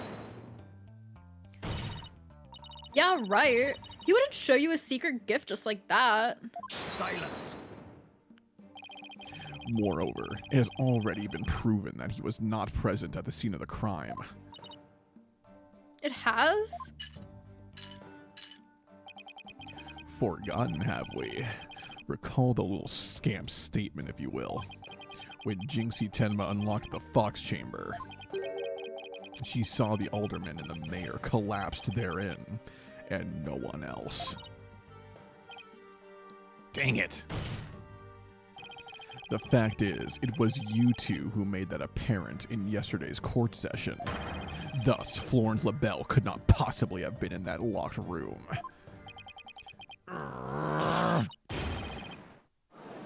Warga. I just don't get it. How could Jinxie not have seen LaBelle? The proof is incontrovertible. No room for debate exists. Am I not right, your baldness? It does seem awfully conclusive. The facts point to the defendant and victim being the only people in that locked room. Moreover, the defendant has already confessed. Objection! Silence! Oh, well. Marked it. You cannot defend the indefensible. Your role in this charade is over, Justice Dono. But Your baldness. This trial would last an eternity if we were to keep crossing blades with these simpletons. It is high time you brought down the hammer of justice. A point well made. I believe it's time to declare a verdict. This court finds the defendant Damien Tenma. Hold it. Hold it. Someone's gonna say something. Caw-caw! It would seem that my time is at hand. Mayor Tenma, Counselor, there is a matter to which I must testify. I recall it now only for your good graces. Counselor? Oh, right, he must mean me. Has he finally remembered what happened before that blow to his head? Bailiff, don't just stand there. Seize him! It's no good. I can't restrain him. Caw-caw-caw! Know me and despair, for I am Tenmataro, Demon Lord of the Yokai. Oh my god. Imagine my balls were in that hand. Oh yeah? You trying to get your balls squeezed a little bit there, Koala? You trying to get some squeezage in there, dude? Just ask nicely, man. Mr. They're Justice! not trying to get their balls squeezed. Am I right? Well, sometimes it hurts, bro. Like, sometimes they get too aggressive, and then it can be... Damn. It can hurt, bro. You gotta be careful. Very gentle. I mean, oh, never mind. Not gonna get into the ball squeezing. Were you about to drop some meta strats, dude? No, I was just gonna say, like, they look so weird. Like, it's like, I'm not even gonna. No, I'm not gonna get into it. No, you're valid though. No, They but do- like they they're do in look like weird. in like an alien way. They're like little aliens. They like move on their own. You know? Yeah. Like they're weird. Yeah. Like how can you not just like squeeze them? Be like, what are you? Are you a little alien? You know? These little aliens on my freaking scrote, dude. No, Rude, they move on their own. That's like the thing about balls. They like Yeah. shrink and contract and like, you know, and they like I don't know. They like they're weird. Also, Barrow, I am also definitely excited for DreamHack Atlanta. Assuming I can make that happen, I am excited. It would be very cool. Ball squeezing not included. Since when am I responsible for court security? Apollo, this is our chance. We might get some new information out of him. Your Honor, seeing as our client has something new to say, I believe due process demands that we hear him out, even if he is a yokai. When you put it that way, still I believe testimony by a yokai is unprecedented in a legal world. Unprecedented is absurdity, more like it. Or inabsurdity, more like. All right then, Mr. Damien Tenma. Or should I say Mr. Tenmataro? Your testimony, please. I shall now speak of recollections most real, courtesy of my host, Damien Tenma.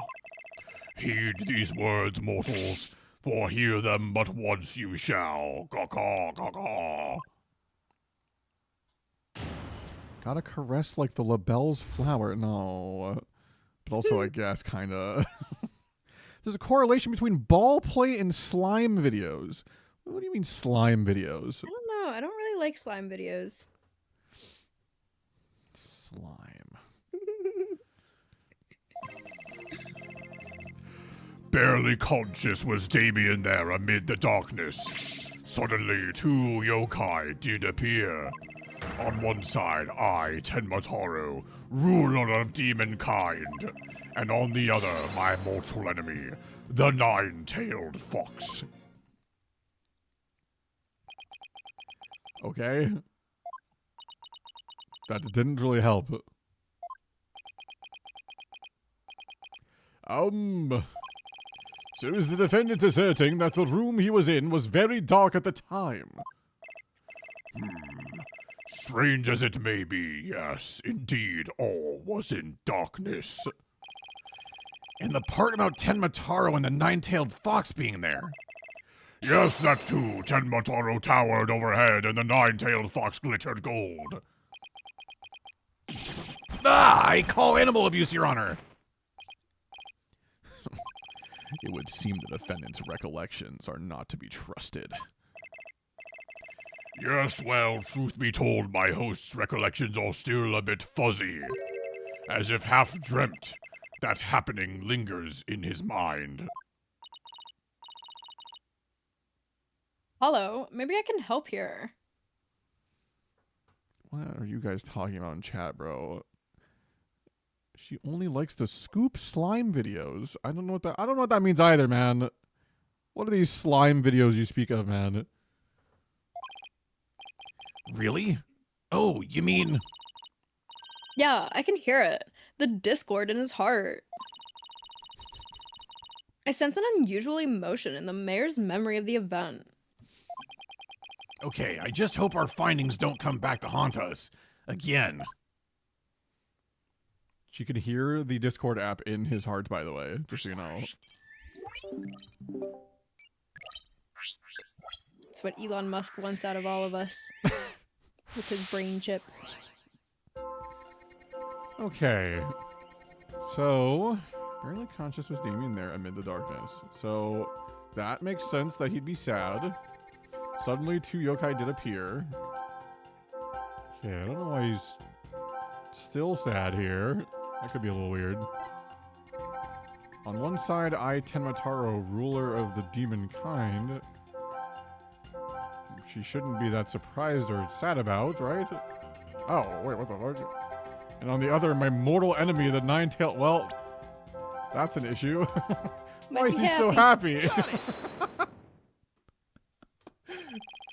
When the 9-tailed fox appeared, you not only experienced shock and sadness, but also something like joy as well.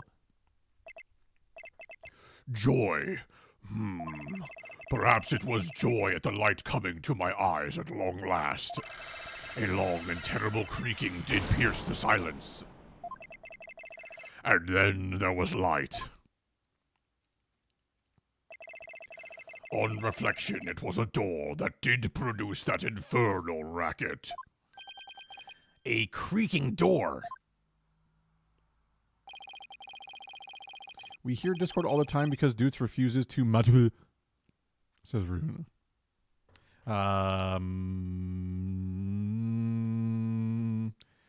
True, because I have to know when I'm muted and when I'm not muted. So I gotta have like the little sounds on, because otherwise I'll forget. Oh, you must be talking about the Forbidden Chamber door. It does make a lot of noise.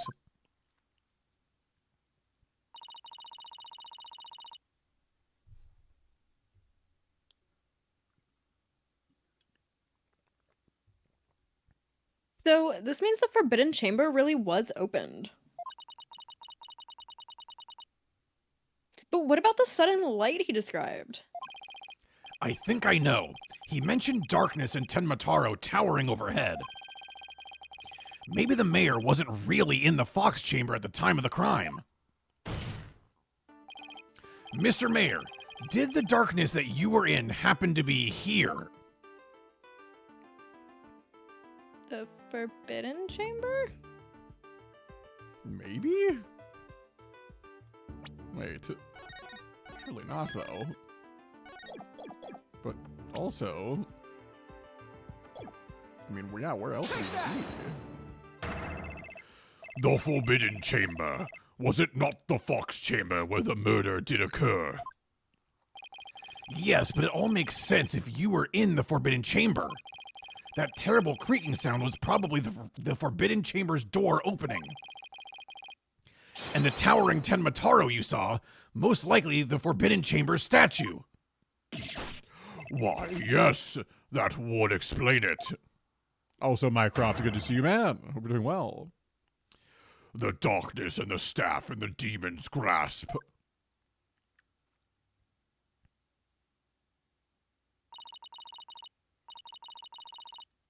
But even if that's all true, then what about the nine-tailed fox?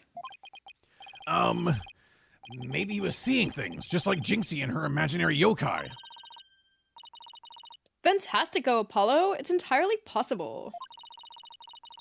In a groggy, dreamlike state, people can misremember things and events. Misremember, you say? Let me think. Oh, I do believe I remember now. That was not the nine-tailed fox. It was the amazing Nine Tails. What? The amazing Nine Tails? At first, this is but a dream, I thought.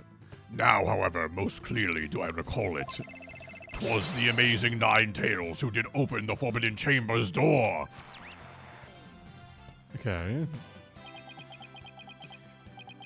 I'm sorry I asked. The amazing Ninetales. But that was the victim, Alderman Cubie, right? Yeah, why would he open the Forbidden Chamber? Wasn't he trying to keep it sealed? Never mind that. This is completely new information. Let me enter it and run an update.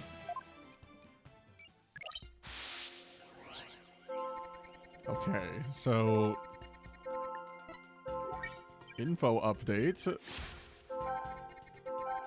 Amid the darkness, a mighty statue of Tenmataro loomed overhead. Okay, so these emotions are fine. Suddenly, the door did open, and a shaft of light did pierce the gloom. I guess being happy there is kind of okay?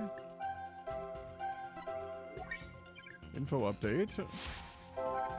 Oh my god. Okay, a lot of emotions here. The amazing Ninetales had come to the rescue. So why sad then? Tenma balls, am I right? Chris, you're so right, man. Also, Chris, good to see you, man. Hope you're doing well. Hi, Chris. Oops. And hi, Minecraft. Why is he sad here? When the amazing Ninetales opened the chamber, banishing the darkness within, you felt joy, but didn't you also feel shock and sadness? Yes, in the hazy depths of my mind, I do recollect something of that nature. I believe it was the fiend's cape of red. For when I did behold it, a great wave of sadness did inexplicitly wash over me. Why? A cape of red. Apollo, we've reduced the noise level. Oh, but there's still a little left. Mayor Tenma, why were you sad when you saw the red cape? Why indeed? We not sad today. Hell yeah, Chris. Big dubs. Glad to hear it, man. What could this mean? I guess his memory is still a little spotty. I know because his latest recollection contradicts the evidence. Yeah, it's one of those contradictions that slaps you right across the face. Something this obvious could arise. When someone is trying to force a fuzzy memory into a definitive shape. Apollo, I know what you have to do. You need to present evidence that contradicts the image you see. Oh, so it's basically the same as the usual cross-examination process. Okay, time to review the evidence. Look out, contradiction, here comes justice. Okay. Amid the darkness, a mighty statue of Tenmataro loomed overhead. Uh-huh. Suddenly the door did open, and a shaft of light did pierce the gloom. He had a red cape on. The amazing Nine Tails had come to the rescue. Okay, so...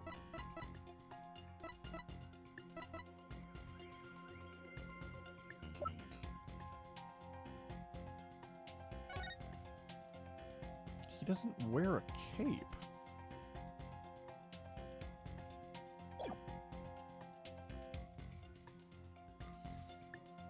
So, like, by default, I don't think he had a cape on.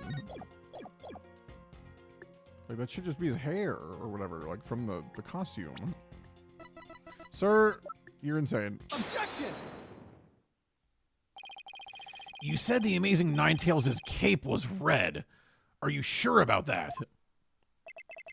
Yes, well, I do believe it was a red cape I saw, but... Mayor Tenma, does this cape look red to you? Oh, that certainly does not look red. Fuck, red. Not even scarlet or crimson either. Nevertheless, upon my liberation, something red did fill my as yet hazy field of view. And I thought to myself, what a wonderful world. I was just thinking the same thing. The amazing Ninetails is arrayed in a cape of red. So you mistook that red something for his cape, huh? Apparently so, and remembering it now brings a great sadness upon me. Well, what brings a great sadness upon me is that we have another ad break that has to come up, folks. So we're just going to have to pause here for just a minute as Mayor Tenmataro tries to figure out what the red really was that he was remembering, what this fuzzy red was. So in 3 minutes, we'll figure out. In 3 minutes. Hell yeah. Adge moment. Then we figure out what blood saw that was red. There you go.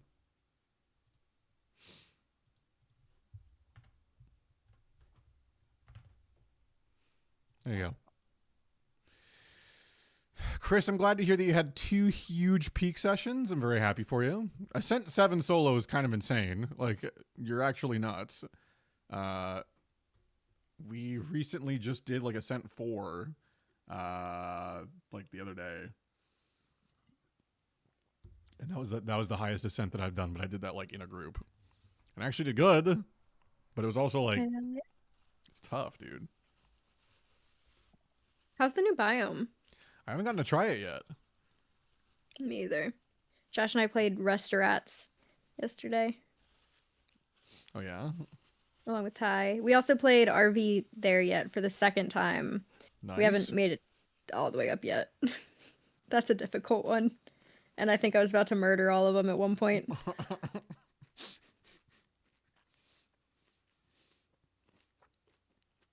Yeah, I saw a little bit of gameplay from that when I was at Worlds because my buddy Nick has like been obsessed with this burnt peanut streamer guy, and like, I don't know, he's like a peanut on the screen with like his like eyes and mouth, but like, he's like apparently super popular.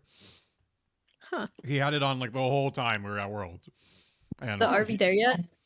well, apparently the guy's more of like a Tarkov streamer, but then he'll like play other stuff too, to like throw it in there for like variety. So that guy ended up playing that RV there yet at some point. And I was It like, is what the fun. fuck am I Like- watching, bro? Yeah, it is very, very difficult at parts, for sure. I think I almost divorced Josh a couple times. You're like, Josh, if we don't get past this gap, I'm just leaving you. Sorry to say. Our entire It's more relationship like, banks on don't. this. It's more like, don't drive the RV when I'm trying to cook some fucking burgers. For the 20th time. And then I had like a plan of like how we needed to take a route, and everybody just like kind of told me to go on like a different route, so I went that way and we destroyed the vehicle. And then the next time that we were going up, Ty in the group chimed up like, "Oh, we can go this way," and I'm like, "That's what I was just saying. That's what I was saying the entire time last time." I was checked. I was so checked. Mm-hmm. So what You you're know saying how it is they just needed to like actually listen to women for once. Oh yeah, but who does that? Typical men, bro. Typical men. Open their ears to the women. No. It was more like it was like the oh, we should go this way. And I'm like, yeah, whose idea Mhm. was that in the first place? But I'm not salty. Not No, salty. no, no, at of course all. not. No, of course not.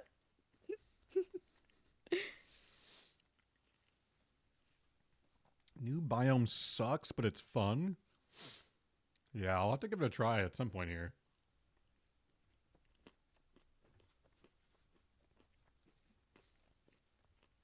I remember Erica was like telling me to call out of work so I could play the new biome with her before she went to her wedding this weekend.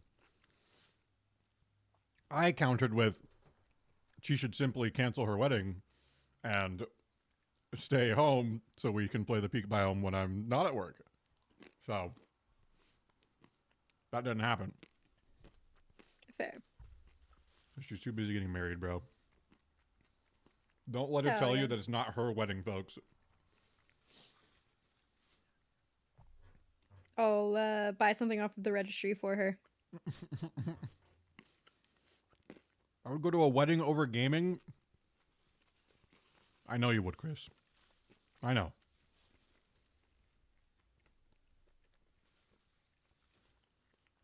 You know, I haven't been to a wedding in my adult life. But Really? yeah. Hmm. I've been invited to a couple, but just was not able to make them. Hmm. And it was kind of like smaller, like last minute weddings. So, but like, I've had a couple friends get married, but they got married at like the courthouse, and like they didn't really have anybody there. Mm-hmm. So, in this economy,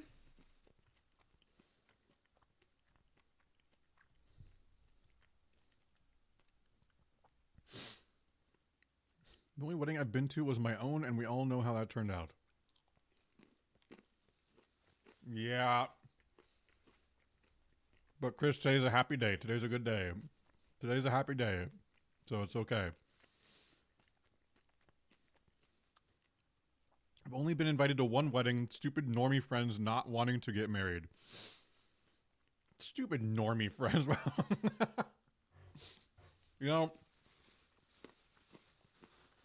I have been invited to a couple of weddings in my adult life. There was one that I wasn't able to make it to that I really wish I had been able to make it to. But the date for it kind of slipped my mind because it was planned out like super far in advance. So when like it finally came up, I was like, oh shit, like I forgot this was even happening. So that was a bit of an oopsie on my end. that just reminded me. I have received a save the date for a wedding next year There you go. for a cousin of mine. So that will be my first wedding in my adult life that I've been invited to. Hell yeah. Yeah, I was like in my best friend's wedding 2 years ago, so like I had to like be there and give a speech and all that kind of stuff. So Ooh. I was there for that one. It was a good time. That was a good time. Chat, Were any of one the day- bridesmaids cute? Was I what? Were any of the bridesmaids cute? I mean, yeah, I had known some of them like from high school because like it was my best friend and like his like then to be wife, and then like a lot of her people like I had known from when we were in like high school together, like all of us together. So like I wasn't trying to get with any of them. Oh, fair. I hear that weddings are the place to do that though. Like that's what I've heard is like everybody just feels the love in the air. I have heard similar things, but that has never been my experience at a wedding. It's always been Damn. like, I don't know.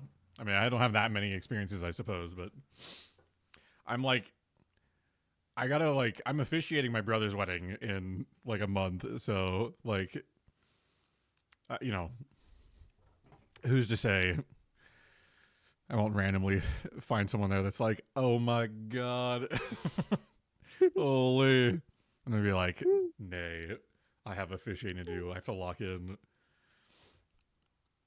But like after you're done Oh, officiating. you know. That's why you should also propose at someone else's wedding. Totally romantic. Yes, that goes so well. People love that. It's their favorite thing. Can't believe Erica is leaving chat for some IRL person. Oh, you know, priorities or whatever.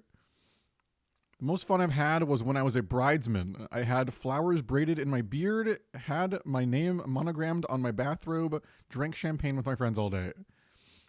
Barrow's just always living the dream, dude. 24/7. This guy.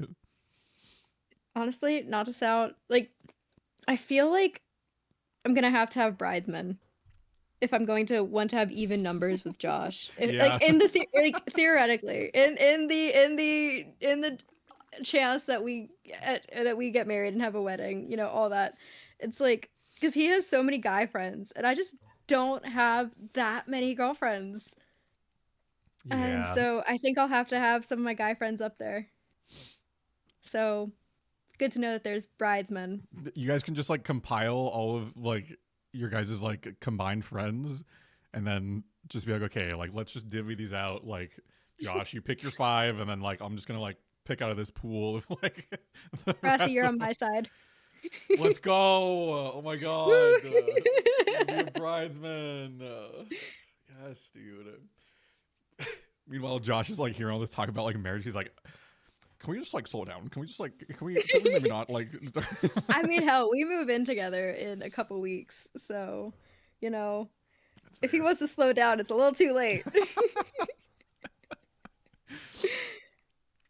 All the weddings I've been to are for my IRL friend group who are marrying people who are basically my siblings, so like there is zero hooking up after. Well, there you go. There you go. Well, isn't that how it works though? Because you're in the South, so like everyone's all related to each other technically. What is this South slander? Oh, you know. Yeah. Okay, you are keeping no it in the longer on my family. side. Oh, darn it. I'll just be the normie in the audience. Chat, the ads are done. By the way, the ads are done. Let me... Oh, God. Not to that button. There we go.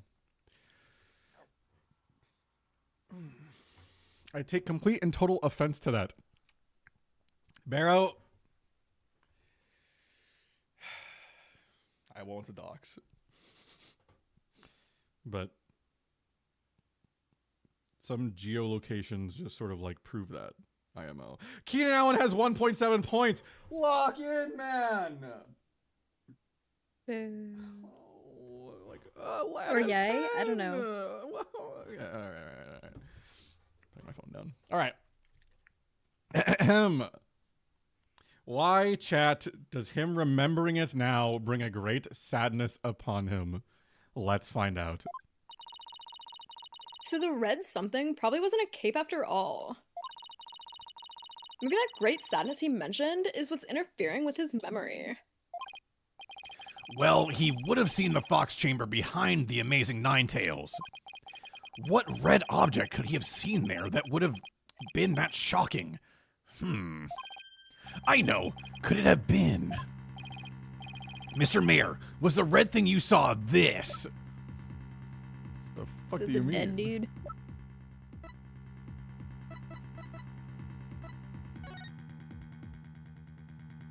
Oh, like the dead guy on the table. Looks plenty red to me. He's relatively red, and we have nothing else that's red. So, I think it has to be. You know. we'll Unless see. it was the... No, that wouldn't make sense. I think it just has to be. Something red that could produce a deep sadness. Could it be, Mr. Tenma, that you saw... What you saw was the alderman's blood? Blood. Why, yes, it was blood. Not Ka! Ah!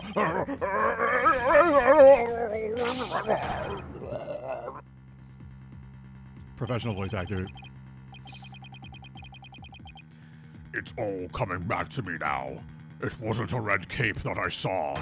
It was lying behind the amazing Ninetales, the alderman's bloody body.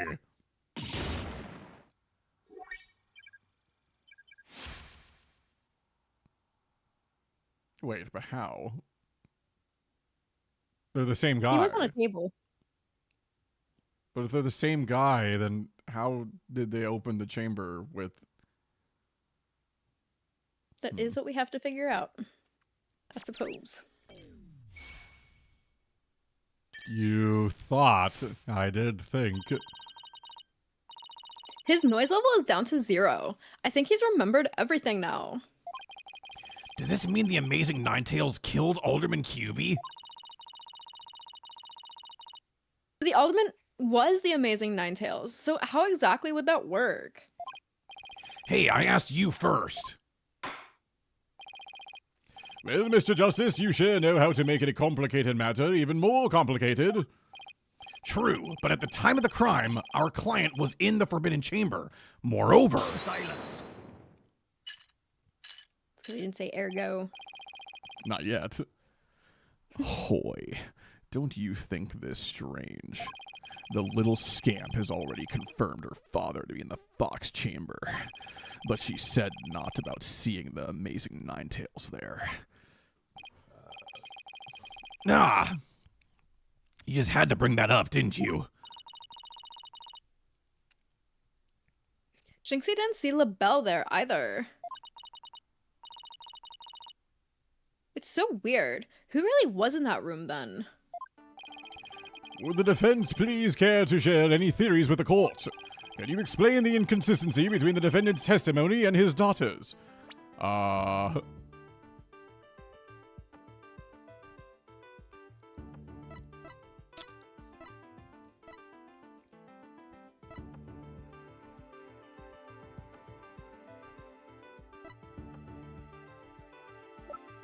have no idea, bro.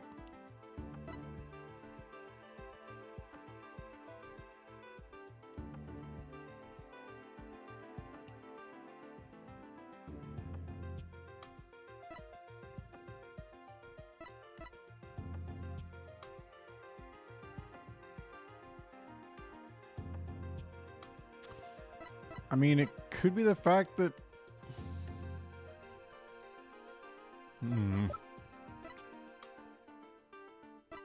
Your Honor, I have no idea, but I'm gonna give it a try. Just like Apollo always does. Yes, of course I can explain it. Because if I don't, we're in serious trouble. Not with more of your bluffs and fairy tales, I trust.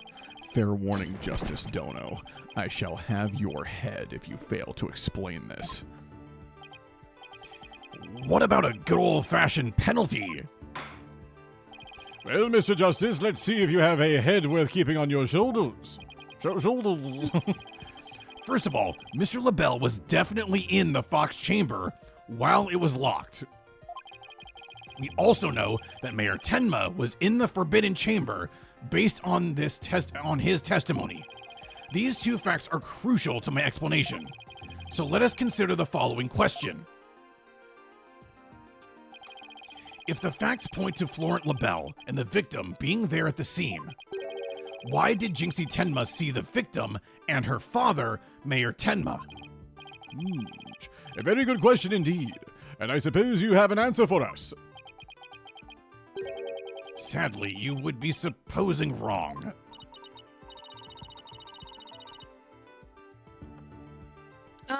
You think she could have mistaken LaBelle for the mayor? Well, if she did, then the question is, why did she do that? Well, how about that explanation, Mr. Justice? I believe the time for questions is over. The defense asserts that Florent Labelle was at the scene of the crime.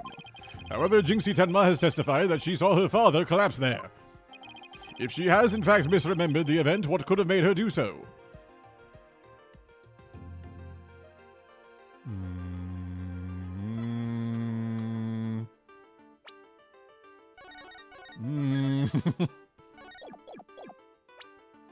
What could explain that?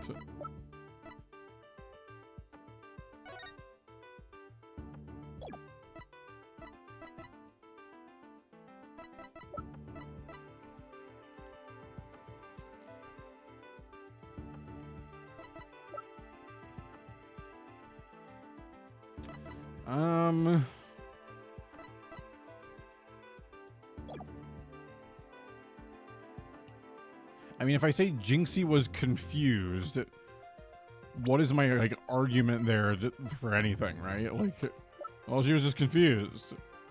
Like, she misremembered because she was just like, I don't fucking know what's going on. Like, doesn't seem to do much for us. If we say that LaBelle was disguised as Tenma,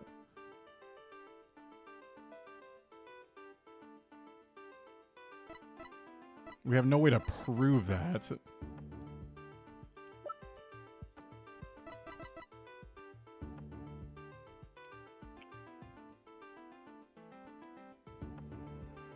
Unless it was because of the hair color?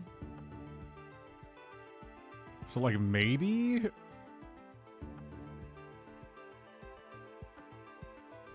Hey, fam, thank you for being my refuge. Basketball man is driving me insane. We got you, Kismet. Good to see you. Hope you're doing well. Hope you're doing well.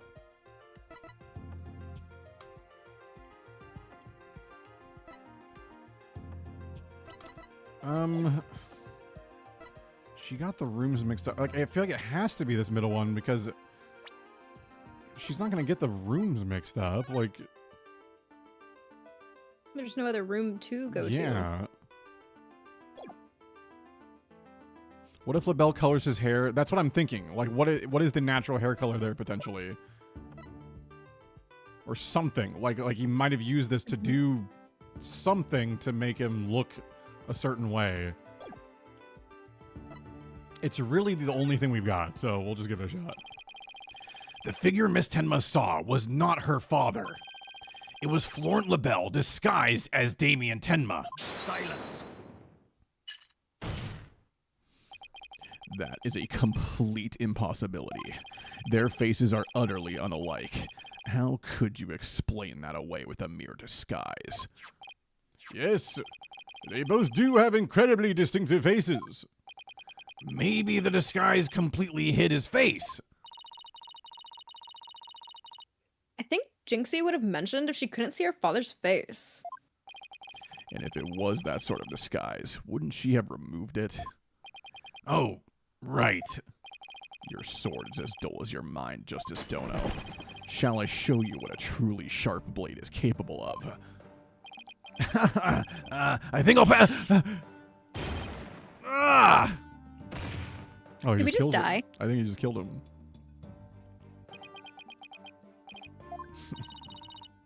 Are you okay, Apollo? I'm not fine, am I? Well, now that we have that little fairy tale out of the way, your baldness, your verdict, if you will. Mr. Justice, I believe it's time for a verdict if you have no further arguments. What's even left for me to do? Hello, remember what Mr. Wright always says? When you're stuck in a tight spot, turn the case upside down. Turn the case upside down.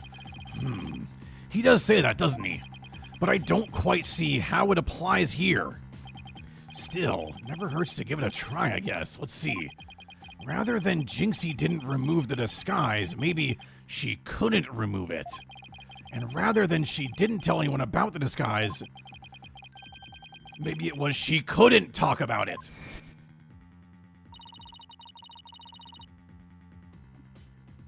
A wrestler's mask is more precious than his own life.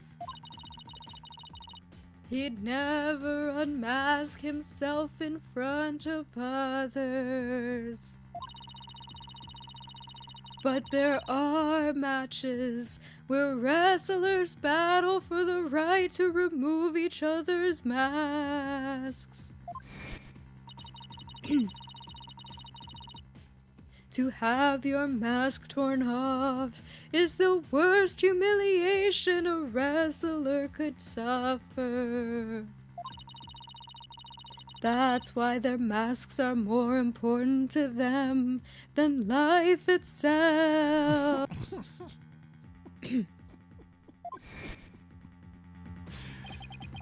And what about the fact that it was the amazing Ninetales who opened the door? A mask that can't be removed in front of others. Can these facts turn things around?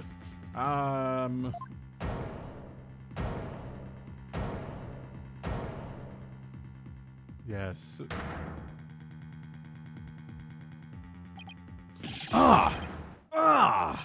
We got it all backwards. Apollo? I think we might have made a huge mistake. Your baldness, I see no need to further indulge them in their silly little farce. The defense has no proof. They never did, and they never will. Then it seems I must announce my verdict. Objection! No. I do have proof. Oh my god. Do you now? All right, but this better be good, Mr. Justice. We can solve the remaining riddles by turning all of our assumptions upside down. Why Jinxie Tenma mistook Mr. LaBelle for her father. Why she couldn't remove the costume or tell anyone about it in the first place. These riddles are inextricably linked to Mayor Tenma's secret identity. A shocking secret identity that will turn the entire premise of this case upside down. This piece of evidence clearly reveals Mayor Tenma's secret identity. So it's the mask. Right? Yes. Mask moment. Like, I see the vision kinda here. Take that! Oh, what an absolute claptrap. Poppycock balderdash. We thought the alderman was the amazing Ninetales and the mayor was Tenma Taro. That's why we believe the mayor killed the alderman in his lust for Ninetales' veil. And it was the basis for the prosecution's entire case against our client. However, we got the whole thing backwards. Mayor Tenma wasn't Tenma Taro at all. He was the amazing Ninetales.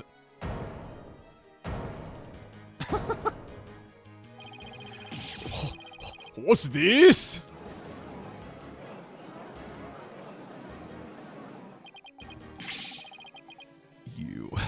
You'd best explain yourself, Justice Dono, and from where you derived such a far-fetched conclusion.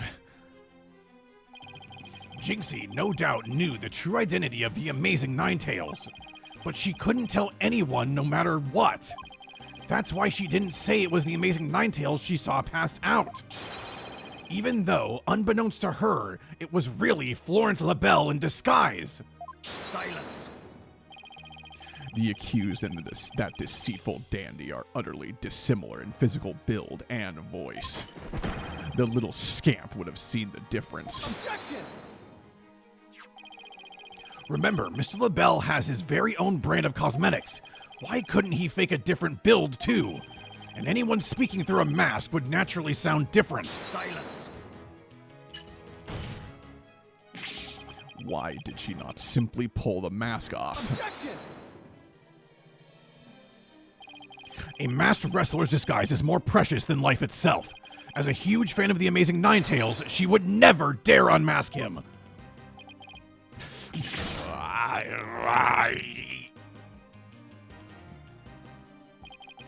This case of mistaken identity also explains the riddle of the locked room. Then by all means, Mr. Justice, answer it for us already. First, Mr. LaBelle entered the room where the mayor and aldermen were walking. Or talking, or whatever. I suspect he brought with him coffee laced with some sort of sedative. Once the alderman was out cold,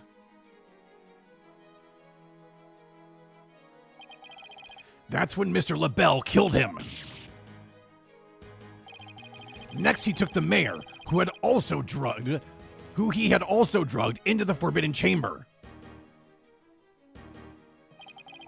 Then he returned to the Fox Chamber, slipped into some of the mayor's spare clothes, and completed the disguise by donning the Amazing Ninetales mask. With his entire charade in place, Mr. LaBelle then let out a scream. The scream that led Jinxie Tenma to the scene.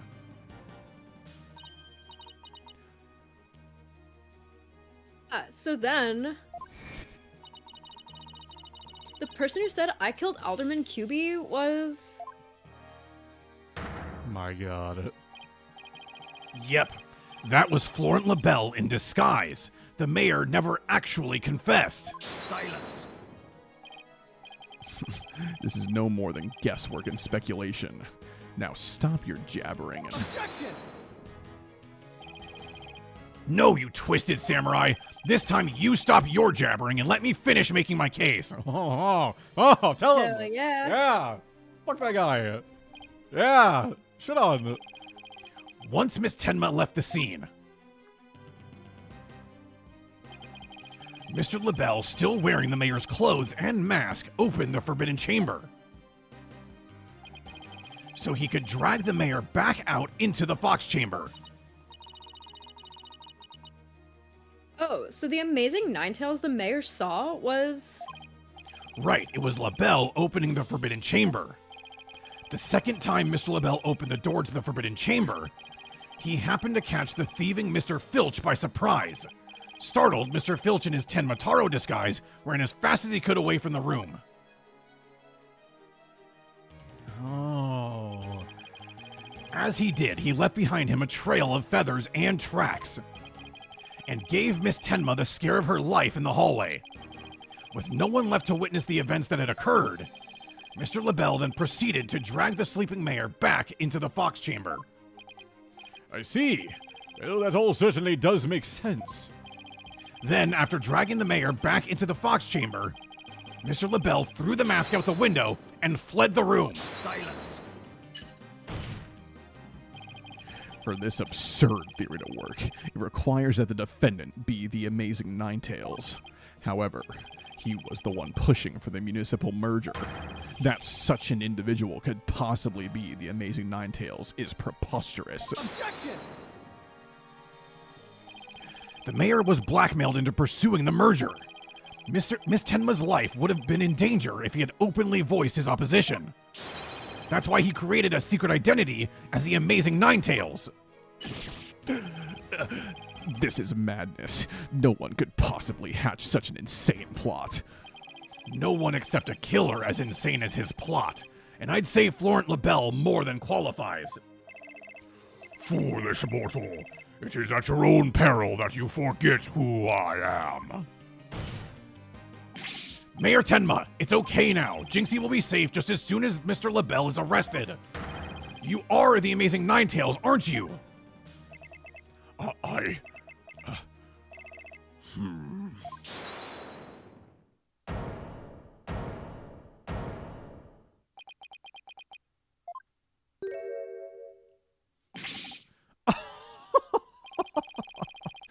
have quite the active imagination. Mayor Tenma is not the amazing Ninetales. Objection! What do you mean? Well, has the mayor admitted to it yet? But that's just... And even if he did admit to such nonsense, I would reveal the truth behind the Tenma Taro right here and now. What? Why, you would dare reveal the secret? My good friend, the alderman, told me all about it. But it wouldn't be good to expose the truth. What were the superstitions now, would it? The truth behind Tenma Taro? What's he talking about? So, go ahead, say it. Say, I am the amazing Ninetales. I dare you. Objection! Wait! Will somebody please explain what's going on here? Mayor Tenma will do anything to keep the truth behind Tenma Taro a secret. A dark, terrible truth that has been kept secret by the village superstitions. And if the mayor admits to being the amazing Ninetales, you'll expose the truth. Right. I won't have him walking free because of some nonsense you made up. So what now, Justice Dono? Without the mayor's admission, your theory is as useless as you are in battle. I'll show you who's useless! Hello, don't you dare give up now. I know. Listen, Your Honor, I believe Mr. LaBelle's statements warrant a thorough cross-examination. After all, the true identity of the amazing Ninetales is the cornerstone of this case. You do have a point there. Please answer this call to Mr. LaBelle. Is the defendant the amazing Ninetales or not? Blackmailing a witness on the stand has got to be worse than perjury? Not in this universe, man. They don't give a fuck. They're like, yeah, you can commit as many crimes as you want until the defense attorney proves that you're definitely guilty. And then we'll charge you with some shit. So. The amazing Ninetales' true identity is not Mayor Tenma. The mayor would never admit to such utter nonsense. But if he did admit to such nonsense, I will expose the truth behind Tenma Taro right here and now. And that would bring ruin upon Ninetales Vale, just as the superstitions say. Talk about out of the pot and into the fire. At this rate, the mayor will be found guilty for sure. Honestly speaking, if Mayor Damien Tenma is not the amazing Ninetales, I'm afraid I don't see how the defense has much of a case here. And let's just leave it at that, shall we? We all know Alderman QB was the amazing Ninetales anyway. I mean, that's how Ninetales Vale made a comeback. The Alderman was so popular. There's gotta be a hole in that testimony somewhere. But I don't even know where to start.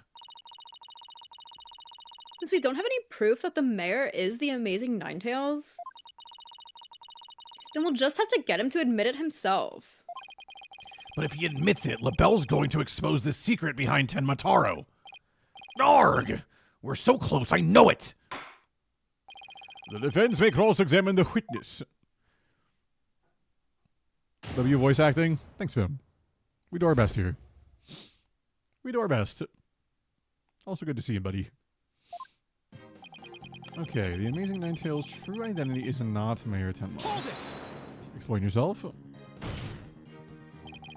This whole case only makes sense if the mayor is the amazing Ninetales. I know you use his mask to create this illusion of a locked room murder. Silence! Finn, I appreciate you trying to redeem Vegeta for a minute, but Vegeta is currently out of commission for the time being until he's done with a phone call. He's a little preoccupied right now, you know? He's doing some crazy shit. But he'll surely show up at some point. Nothing more than idle speculation. You've no evidence now, have you? Objection! Where's the Afro Man? Don't worry about it, man. He'll show up, I promise. He's busy right now in this moment. Mr. LaBelle knows what this statue originally looked like. That means he had to be in the Fox chamber while it was still locked tight.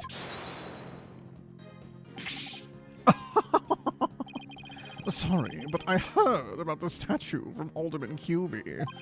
If you don't believe me, just ask him. Oh, but what's that? The Alderman's dead. Looks like the joke's on you, my sweaty little friend.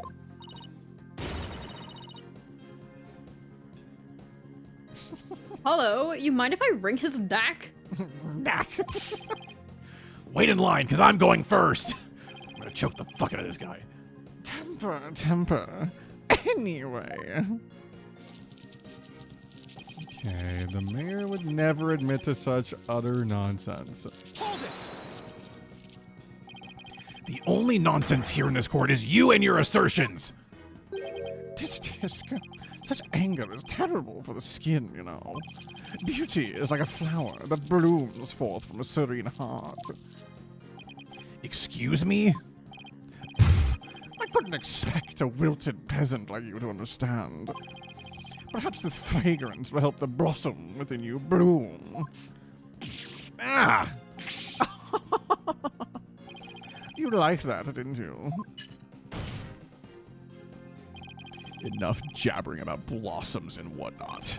Get on with your testimony before I slice you into a bouquet of cut flowers. Oh dear, please excuse me.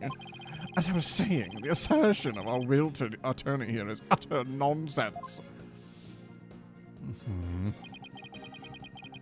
If he did to admit to such nonsense, I will expose the truth about Tenmataro right here and now.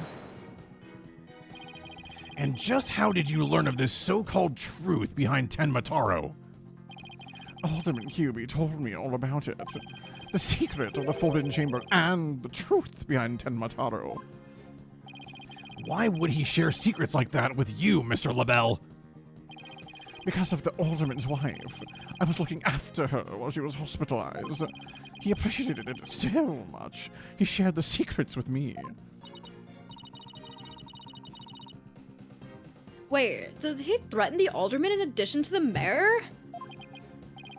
Don't tell me that's how he learned how to open the Forbidden Chamber. Needless to say, I am not above revealing the truth behind Tenmataro. That would bring ruin upon Nine-Tails Vale. Interesting. Do not gaze upon Tenmataro. Do not tell others if you see him. Isn't that what the village superstitions say? Exactly. Telling others what Tenmataro looks like would reveal the truth. That's why the superstitions were written down in the first place. And ruin coming to the village if you free him. Is that a warning not to expose the truth? Bingo! And the truth is, Tenmataro is a great greed-inspiring fortune. That's what the whole battle over Nine-Tails Vale is all about. Tenmataro is a great fortune. Come to think of it. Only that it's the greatest great rich quickscands in the universe. Grandpappy told me all about it. Said there's an amazing treasure in there. Could Tenmataro actually be...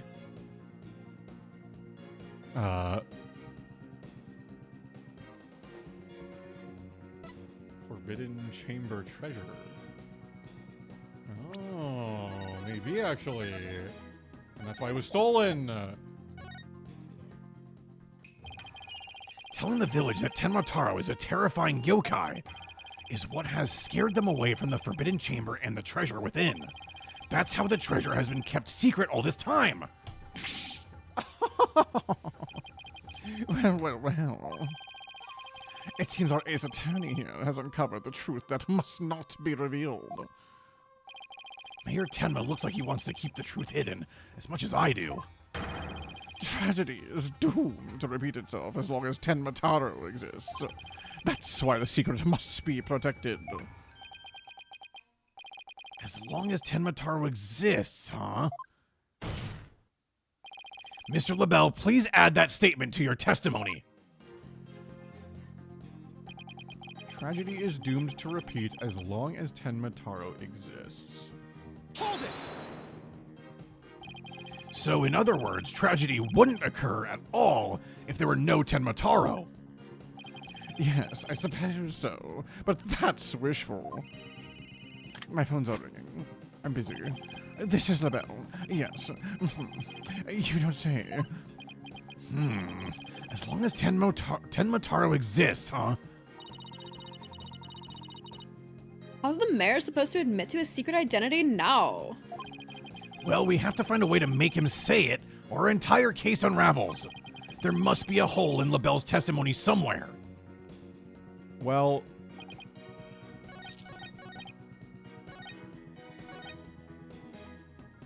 if this is the case, I'm pretty sure this thing.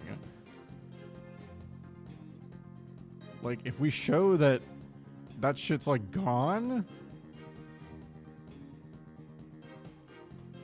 then like maybe that shows that it's not actually true. real, right?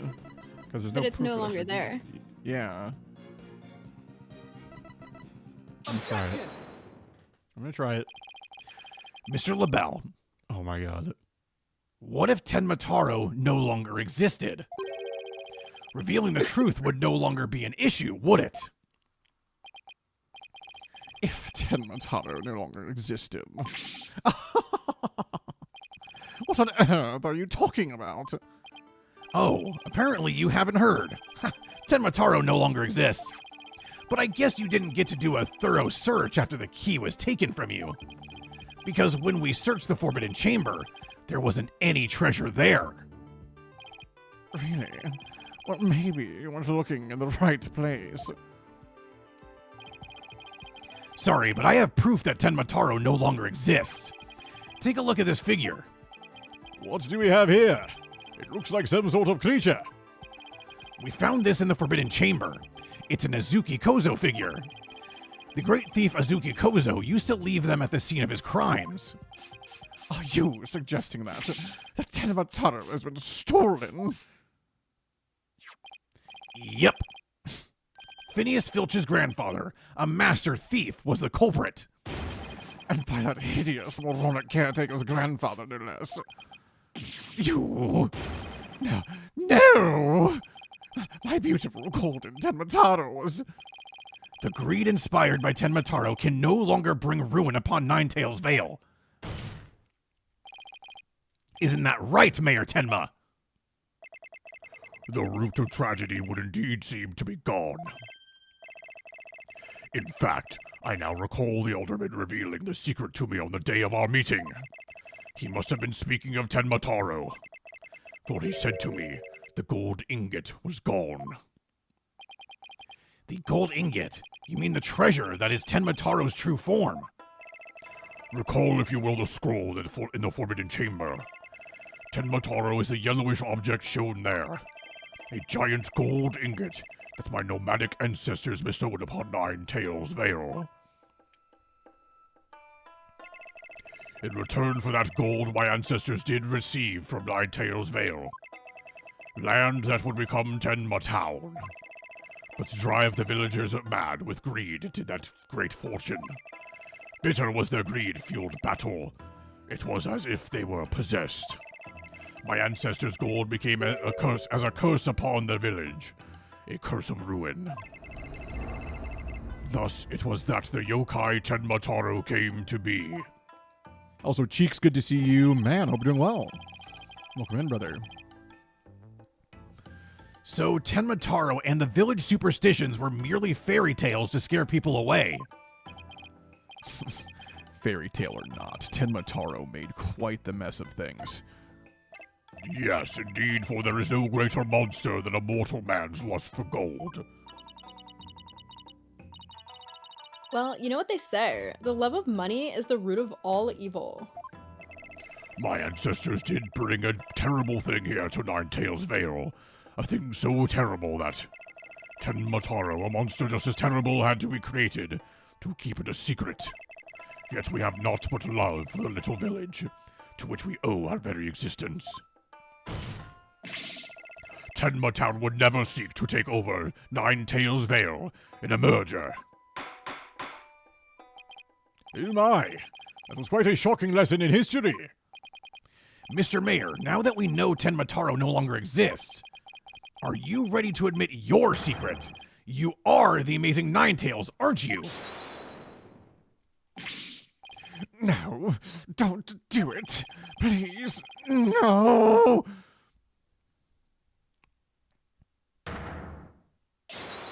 Begone, you demented demon!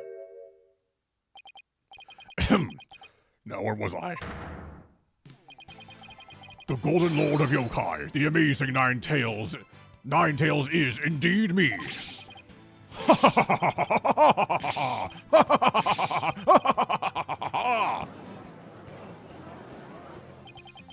And that means Jinxie! Yes. The man wearing the mayor's clothes who you saw collapse in the Fox Chamber. Was he wearing the amazing Ninetales' mask? That's what made me think it was Papa. He said he was going to reveal his secret identity to Alderman QB that day. So it really wasn't Papa I saw there, was it? It was Florent's idea from the start. He advised me to reveal my secret identity to the alderman. Yeesh. Rube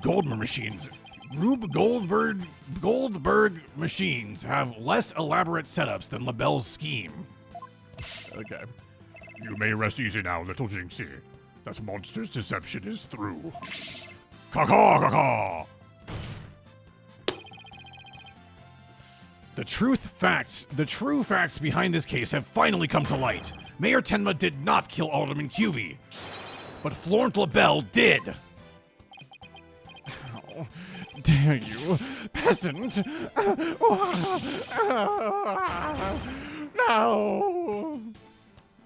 Oh my god, Cherry's on an 85 streak. Holy moly. What a streak. Big streak. Thank you, Cherry. Justice Dono. You should at least have a real blade in your hands if you desire to cross swords with me. Or have you mistaken this battlefield for a training ground? What's this guy want now? Evidence is like a razor-sharp blade that cuts through bone as though it were butter. But you have only blind guesses, a dull blade incapable of cutting even a cake. Yes, you there, Mr. Justice. You're dull as fuck. After all, evidence is everything in a court of law. Do-do-do. But... Right. Let's see some evidence.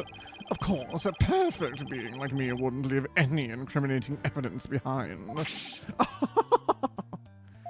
Okay. This is the final battle, just as a samurai must live and die by the sword. You will live or die by the evidence you hold. My swift blade of judgment awaits. Now present your conclusive evidence, or don't you have any? Oh, crud.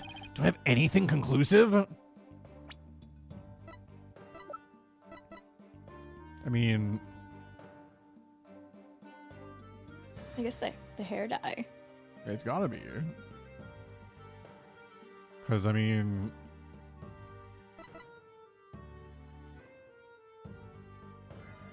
Because we know that this was dropped by a sniveling little filch guy, so... This is the only thing we haven't used. So I'm gonna assume that's conclusive. I'm gonna assume. Of course I do, silly. Evidence? Oh, I have evidence. You do? Of course. It's just the conclusive evidence we need, too. I'm going to finally prove Mayor Tenma innocent. Here comes justice. Do you think he says that in bed? I think about it I think every we've time. discussed this before. Yes. Yeah. I think every single time he's just going for it and he's like, here comes justice. And it's like, okay, dude, like, I'd take on that sort of justice, says Cherry. Damn. Cherry's ready for that shit. The mask I know, that was found, your type, Cherry. The mask was found in the river? It was like near it, yeah. Let's review the facts. I'm having a Jimmy Neutron brain blast. The most damning evidence against the mayor was the crime scene itself. The mayor and the victim were the only two people found in the room. Also, we all thought the alderman was killed because he was the Amazing Ninetales. But as we now know, of course, we were way off. The Amazing Ninetales is really Mayor Damien Tenma. And that's why when his daughter Jinxie saw the Amazing Ninetales collapse at the scene, she mistook him for her father. Those are the facts as we have revealed. However, Mr. LaBelle asserts that he did not leave any evidence at the scene of the crime. But he didn't say anything about evidence outside the crime scene. Maybe he isn't as clever as he thinks he is. Does any of the evidence found outside the crime scene provide any clues? Wait, there's some crazy shit happening. Oh my god. Okay. So this Ooh, was the mask that leads into the hair dye, maybe? Ooh, potentially.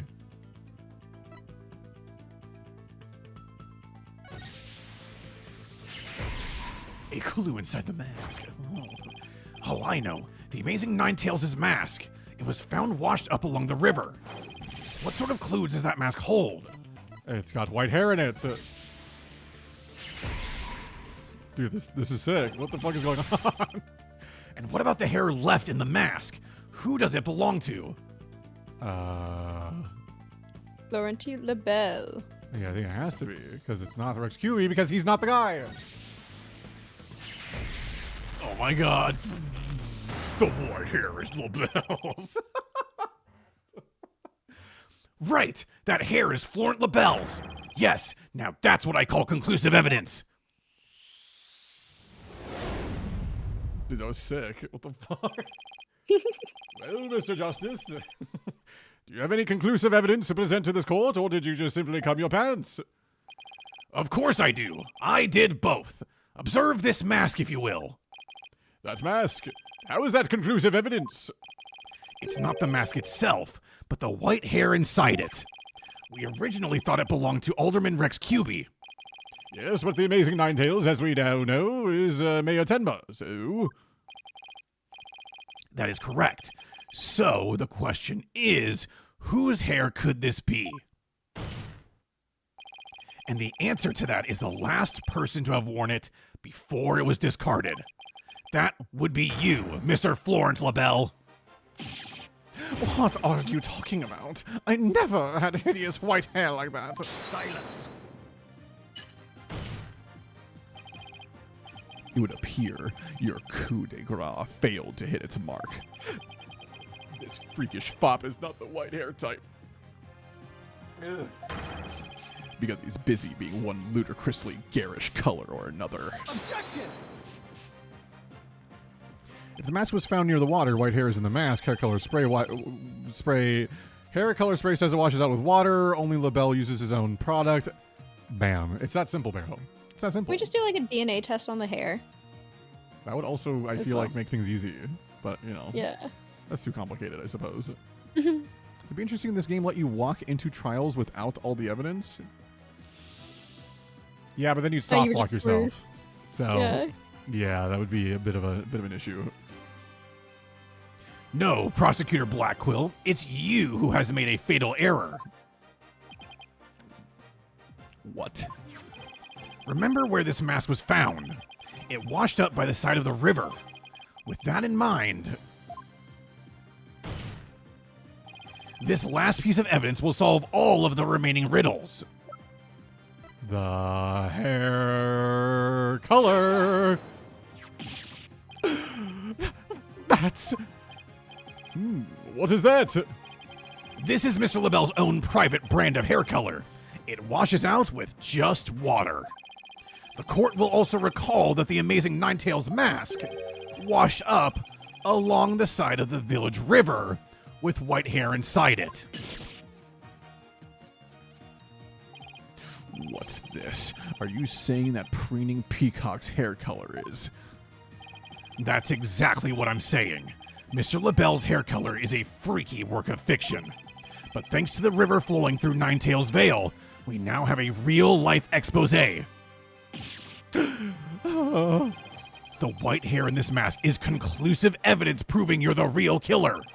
A DNA test is all... There you go. A DNA test is all we need to prove it. And we both know we'll get a match. Admit it! Florence LaBelle, you were the one who killed Alderman Rex Cubey.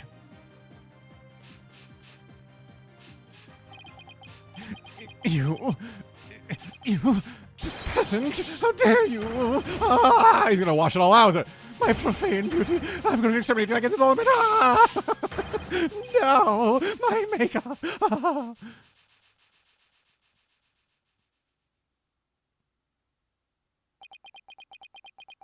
Damn. Oh, damn. Yeah. Yep.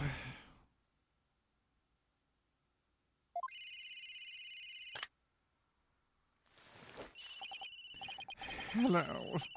This is LaBelle. The project is off. This is LaBelle. The sponsors have pulled out. LaBelle speaking. I'm fired. You mean I'm no longer Mayor Tenma's aide? Hello, this is LaBelle. What? There's a stratospheric damages claim against me. $100 million.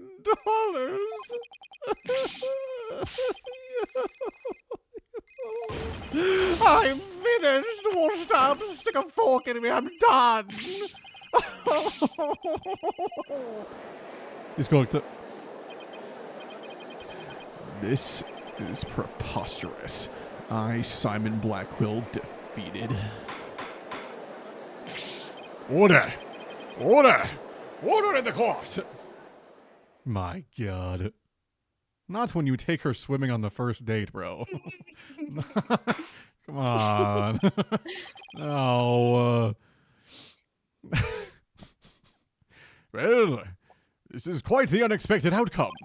I must hand it to you. Take him to an ice plunge on the first date. Yeah, and everything just rinses off, bro.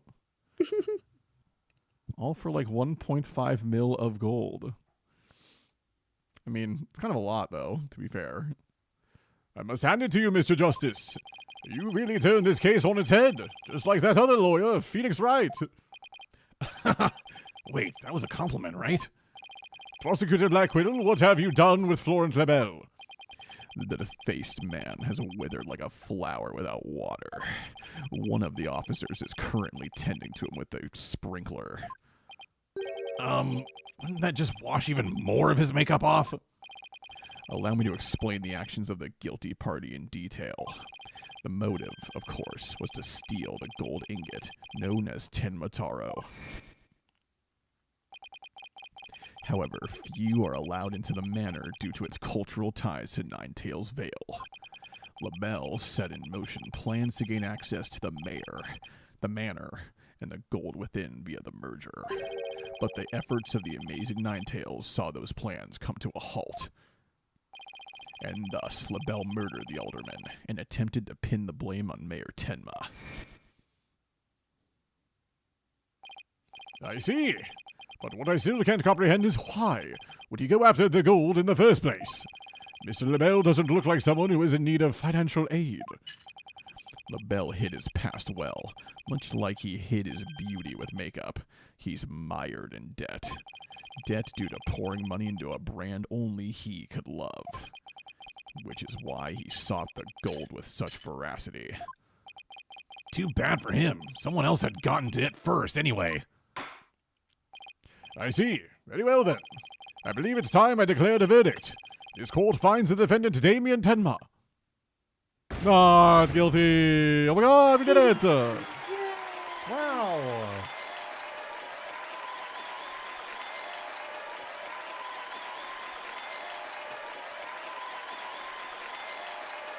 Any clappers?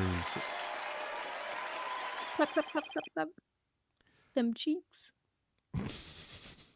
Court is adjourned, so that I may go and clap them cheeks. There we are. There's the clappers. We simply did it, folks. That was some seriously good lawyering, Apollo. Even I didn't see that coming. Just got lucky, I guess. You banished Tenmataro from Nine Tails Vale, like you were some kind of exorcist. There is still one thing I don't understand. How come Mr. LaBelle didn't kill Mayor Tenma too? He could have set it up so the mayor murdered the alderman, then died from the counterattack. That would have removed at least one possible fly from the ointment. I was wondering about that too, but I have a hunch LaBelle was biding his time. He was planning on exposing the amazing Nine Tails' true identity himself. But why? Because the mayor was the amazing Nine Tails. Had LaBelle succeeded in framing Mayor Tenma for the alderman's murder, the wrestler's popularity would have plummeted once his identity was revealed. Oh, I get it. If the amazing Ninetails was just killed, he'd die a hero. But if he was proved a villain, his fans would abandon him, making the merger that much easier. Right. Then, when the merger was complete and everything cooled down, he'd be able to search the Forbidden Chamber at his leisure. What an insanely intricate plot. Ha ha ha ha! A most excellent job clearing my name. A feat worthy of the Demon Lord's approval. Why are you acting like Tenmataro again? Let this be of no concern to you. How could it not concern me?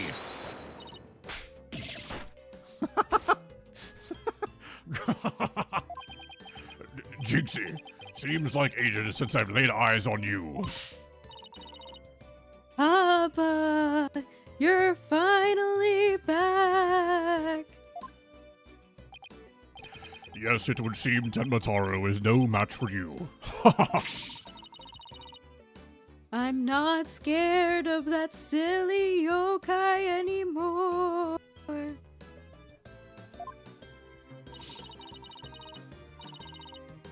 Your father's a free man now, Jinxie. Isn't that great?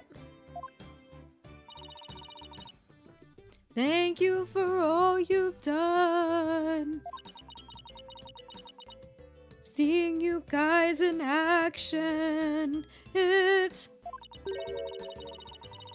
made me feel like I don't have to be afraid anymore. Wait, is Jinxie actually smiling? This is all thanks to you two. Too bad the amazing Ninetails will have to retire, though. Oh, how come? Once everyone hears I'm the amazing Ninetails, my fan base will nosedive. VTubers be like, After all, I'm not the most popular of people. Another reason for my secret identity. I don't see how I could possibly continue.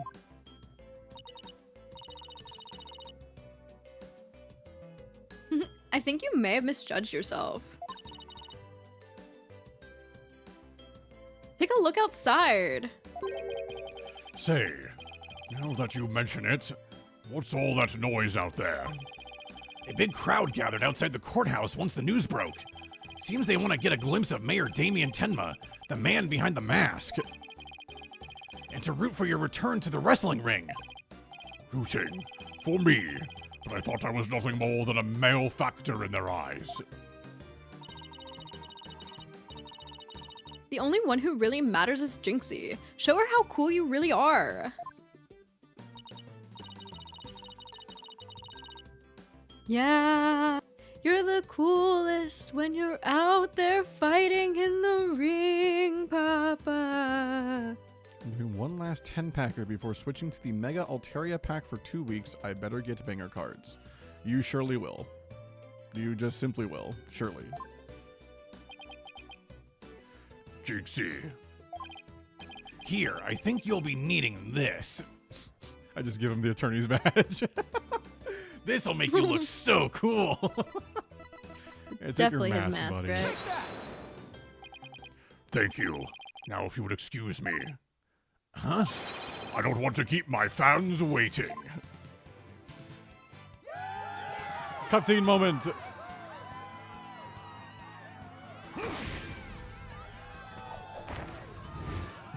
Okay. Insane. Ninetales Vale forever! Oh, you know? It's literally the same voice. Yeah, my voice really wasn't that far off, huh? It's literally the exact same. Identical. That's crazy. I sure hope they can settle the problems between Tenma Town and Ninetales Vale. Me too. I'm sure they'll be fine. After all, the blackmailer slash killer is behind bars, and the merger's no longer an issue. Plus, the Amazing Ninetales is obviously still a hit, and I suspect Ninetales Vale will be too. And it's all because we believed in our client, just like you said. Okay, so none of this really explains why Apollo in, like, modern day just, like, took off, though. Like, nothing's really... I forgot nothing's that was been the whole cleared up purpose of there. this. Yeah, that's, like, the whole point of us even doing this case is to show, like, why he, like, stormed off. But I think we're like, getting there. I guess, but, like, it's just, like, they won and everything's great. Like, I don't know. We might get a little bit of an explanation, hopefully. I don't know. I don't know, man. Now that we've got that one in the bag, let's go get something to eat. I'm starving. Sounds good. I've been so nervous I haven't eaten since yesterday. Better keep eating, Apollo. Or you might have to start looking up at me. Huh? I'm definitely past my growth phase, and you should be about past yours too. Are you kidding me? I'm just getting started. Ready or not, it's face stuffing time. What? Keep eating like that, and the only direction you'll grow is sideways. There's the old There it cheeseburger is. Maya moment. We missed it. We missed the casual fat phobia. Let's go. Very funny. But I've got a hollow leg. I can eat as much as I can without getting an ounce. Really? Wow, I can't wait to see this. Calories, huh? Just let them try to stick on me. Yeah, I gotta snooze the ads. There we go. All right already, you two. Let's get going before the old man closes shop. Eldoon's Noodles isn't an all-night stand, you know. I'm with Mr. Wright. Let's go.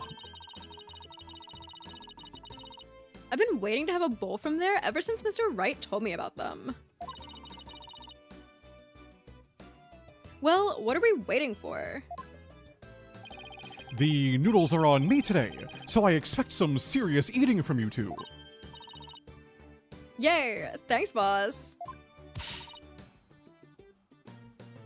I won't let you down. So, like, is he gonna storm off because he got fucking mogged in an eating contest? Like, Athena has no idea what she's getting into. Mr. Eldoon's noodles are so hot and salty.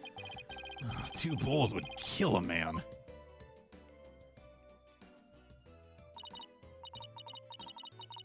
That was our first case together, and it felt like nothing could bring us down after that. I'm a little upset I gotta wait till Friday for my 20 streak. I'm even tuning in on an airplane. That's okay. Oh, wait, there's more voice line. Sorry, go ahead. The dark age of the law seems so distant to our small irrelevant office. But little did I know that it had been lurking all along, right there behind us. The first time it made itself known was during the murder at Themis Legal Academy.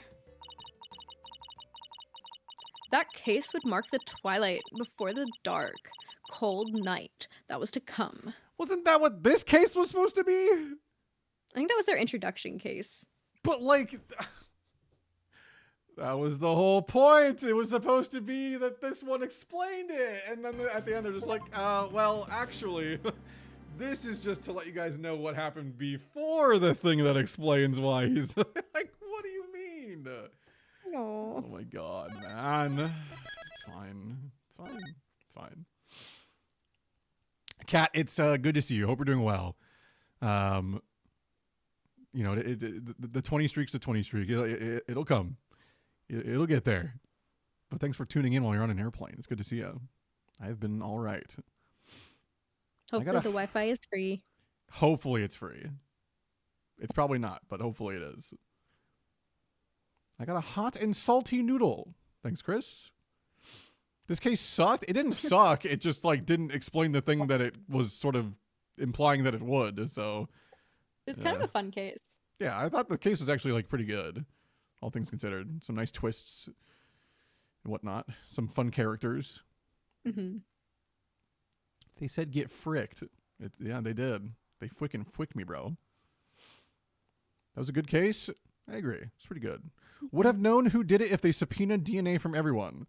Yeah, but no. Like they until we proved that the guy that was killed wasn't actually the one with like the mask and everything, like it wouldn't have proved anything. Because like if the mask had one of like LaBelle's hairs in it randomly, it's like it's not really that big of like a like tell on anything. So once we showed that like it was used as a disguise and it had his hair in it, then it's like, well, that makes a lot more sense now. So would have known who it was if Cumshoe was on the case. I agree. Mm-hmm. We all miss Cumshoe. Maria, do you want to get into the next case, or I know that you were kind of aiming to end at like the top of the hour. So Let's do that next time. okay. Hopefully this doesn't linger for 3 weeks, because I would actually like either end up killing someone or jumping off a cliff in game, you know? Yeah, right. Yes. Which I actually tend to do a lot. Like, there's been at least 5 different video games that at the beginning of the game, as soon as I have control of my character, the first thing I do is jump off a cliff. Just to like see kind what of happens. A running joke. Yeah.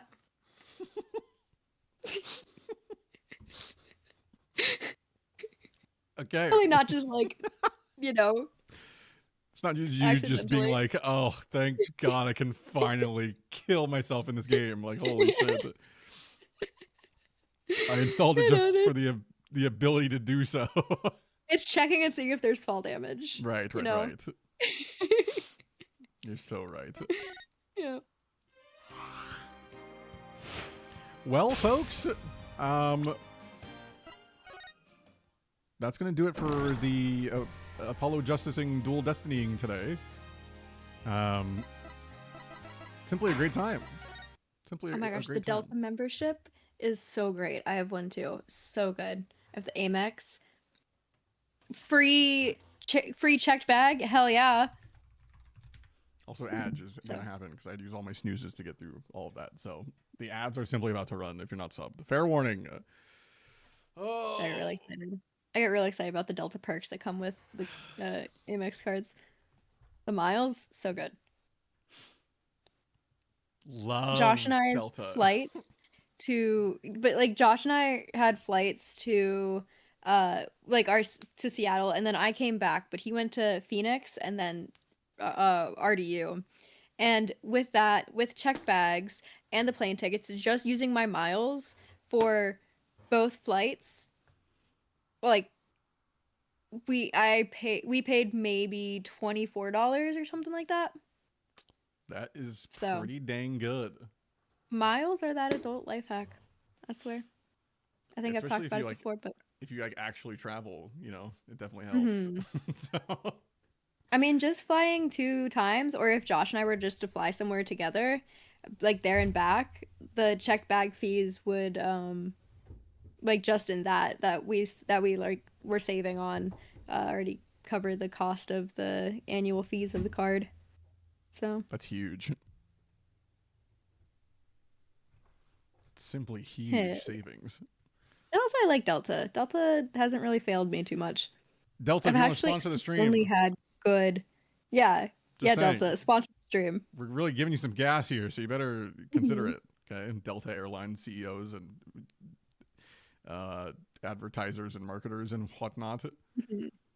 Just saying. Like one time there was a screaming baby on the flight, and the stewardess gave me 2 airplane bottles for free. Wow. She looked at Wow. me, looked at the baby, and then like handed me the bottles and winked. She's a real So one. she was a real one.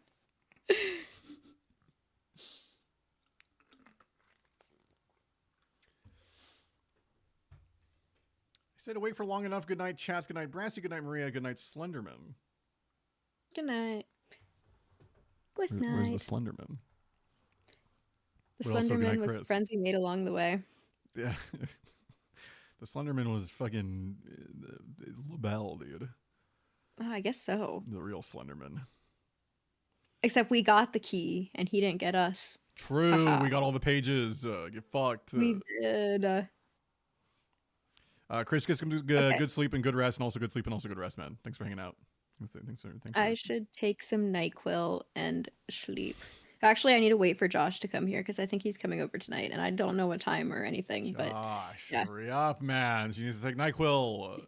right, and he doesn't have a key to the house right now because I had to give it to my parents for we were gone. So he needs to get over here Josh. quickly, or else I'm gonna fall asleep, Hurry and up, then he won't be able to get in. This But guy. thank you so much for having me, Brassy. It was fun as always. I'm so glad that we finished this case because that's been what, like 3 Sundays now that we've been working on that one. Yeah, we had to take quite a break between Worlds and us being sick. So, I mean, Yeah. it took a while for us to kind of get back to it. But yeah, that case alone, I think, took 3 different streams. So, Yeah. it was a good time, though. I'm also It glad we was got such through a that good one. time. And I'm so excited for the next one too. Like, I don't know, every case in this, I'm like, I look forward to them, which Oh, is yeah. really nice.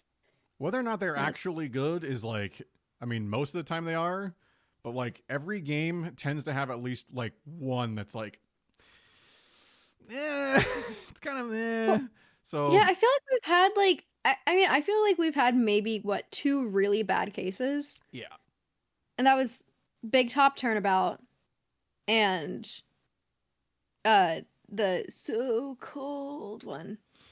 yeah. Wait, and then- was pretty bad. Am I missing another one? I mean, the Big Top one was like That was one just because it was gross. It was weird. It was bad because it was gross. Like the actual like case itself was pretty solid, but Well, like it except was for that just bullshit ending about Yeah, like the how ending the sucked. cape fell. yeah, that was bullshit. But like playing through it, like other than like the parts that were just like this is unnecessarily gross, like the actual like plot and everything, and some of the characters were like actually really good. But That's true. yeah, it was just kind of a mixed bag of a case. Yeah. So But yeah, that ending was bullshit. yeah, it was awful. So bad. Still upset about it. I Still will checked. never get over it. No. Like we watched it happen and it was just like what the fuck. And I think that Yeah. like it was because and I think at the end you also like really had to specify something weird. I don't remember what it was. We had a But, couple like- of cases like that where it was like the thing that we were Yeah. supposed to point out was like, how the fuck even like were we supposed to assume that that was what we needed? I don't know. Oh my gosh. Do you remember at the beginning? Like I think it was the very first, not like the first case, but the very first game, getting that blue badger exactly how we had to have it, like Bro. angled exactly correctly.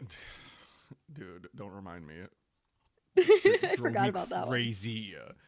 The amount of times in Oh. the first game where we just like wandered aimlessly because we're like, we're clicking literally on everything at this point to figure out what it is, and then like, it's like, oh, you just had to you slightly angle it just ever so differently, and then click on it. It's like, oh, thanks. My favorite.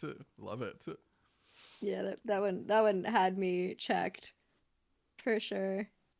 I feel like the one that stands out to me as like one of like the lesser cases was the one where like we had the like the Tigray version of like Phoenix, and like the girl, they're like a crime family or whatever, and you had like the girl that had like lost her memory or something, and like she looked very like almost like a horror game character almost, and Oh, yeah, with the one dude in the park and yeah, the dude the in the park in the restaurant. restaurant. Yeah, that's one that stands Yeah. out to me as like this one was kind of like not great. I don't remember everything about that one, honestly. It just kind of dragged on, and like I don't know, it wasn't horrible. It was just kind of like there wasn't as much like payoff, I feel like, with that one. I feel like some of them they're like, "Oh my gosh, and there's more." And then with that one there's like, "Oh my gosh, and there's more." Yeah. You know. Yeah. Have you played any other co-op puzzle games? Like Maria and I I? play No. all the co-op puzzle games, but usually not with Brassy. Yeah, she usually plays that kind of stuff with like Josh or like whoever else. So SLG. Yeah, that's true. He's my puzzle game duo. Yeah. Yeah, we well right now, so the other thing that we're doing is because we're running out of co-op puzzle games is that we'll just like one of us will play the game, but like the other one will like backseat game. Oh, I see. And yeah, so we both solve the puzzles, but we're also about to do like a parallel run of I think like either Myst or oh gosh, what's one of those like you're on an island with all these different puzzles. It's like the Talos Principle, I think. Oh yeah, yeah, yeah. Yeah, I think we're about to do a parallel run of Talos Principle. So, yeah. That's but he was busy winning the European land Yes. today. Yes, he so. was busy with that today. So Yeah. good for him. Good job. Mhm. French Mhm. goat. Dude, that was the quickest grand final I think I've ever seen. I didn't even know it happened until I like saw the results, and I was like, yeah, this was the expected result, I feel like. So Yeah. don't think anyone was And I gonna mean, come close to beating them. And even though it was like even though it was under the name Magin, I mean, you had 4 great players involved in that one. Yeah, the team was still So. stupid gross. Also, I don't know, I really like it kind of reminds me of like the old quadrant in a way because you had Glory, Chick, and Norwin, and obviously Mighty's was also Legend there. wasn't. You said which one? And Mighty's was just also there as the 4th. Yes, Mighty's, yes. Wait, was it Glory or Mighty's that was in Quadrant back in that one Texas event where they defeated Optic? It was Glory, right? That was when it was still Legend with SLG, Yeah. Chick, and I think Sika was on that team. Oh, it was Sika. Yeah, it wasn't Glory or Mighty. Yeah. Okay. Yeah.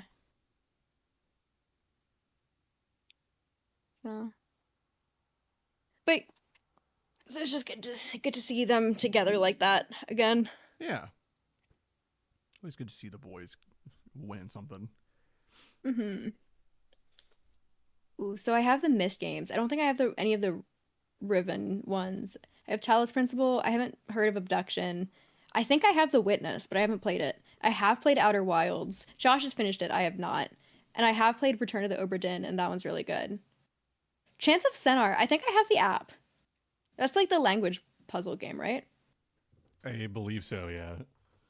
That one's really good. Have you played any of those? No, I have not played a lot of puzzle games. The closest I've gotten to like puzzle games would be like some of the like Legend of Zelda games, but like as far as like dedicated like puzzle games, like I haven't really played anything like that. Oh, a good co-op one is We Were Here is a good one. There's a short one called TikTok A Tale for Two that's like short and sweet but like really fun in terms of puzzles and just the collaboration needed. Trying to think which other ones I have. I'm going through them right now. I have at least one puzzle game planned for. Ooh, which one? Well, I'm not gonna say it. Oh, damn. Keep it a surprise. I mean, there's of course like Degrees of Separation. The one with the thread. Oh my gosh, I played it with Kelly back in the day. Um, oh, what's the one where you're like the little thread people? You have to go around. Unraveled, Unraveled 2. That one's good.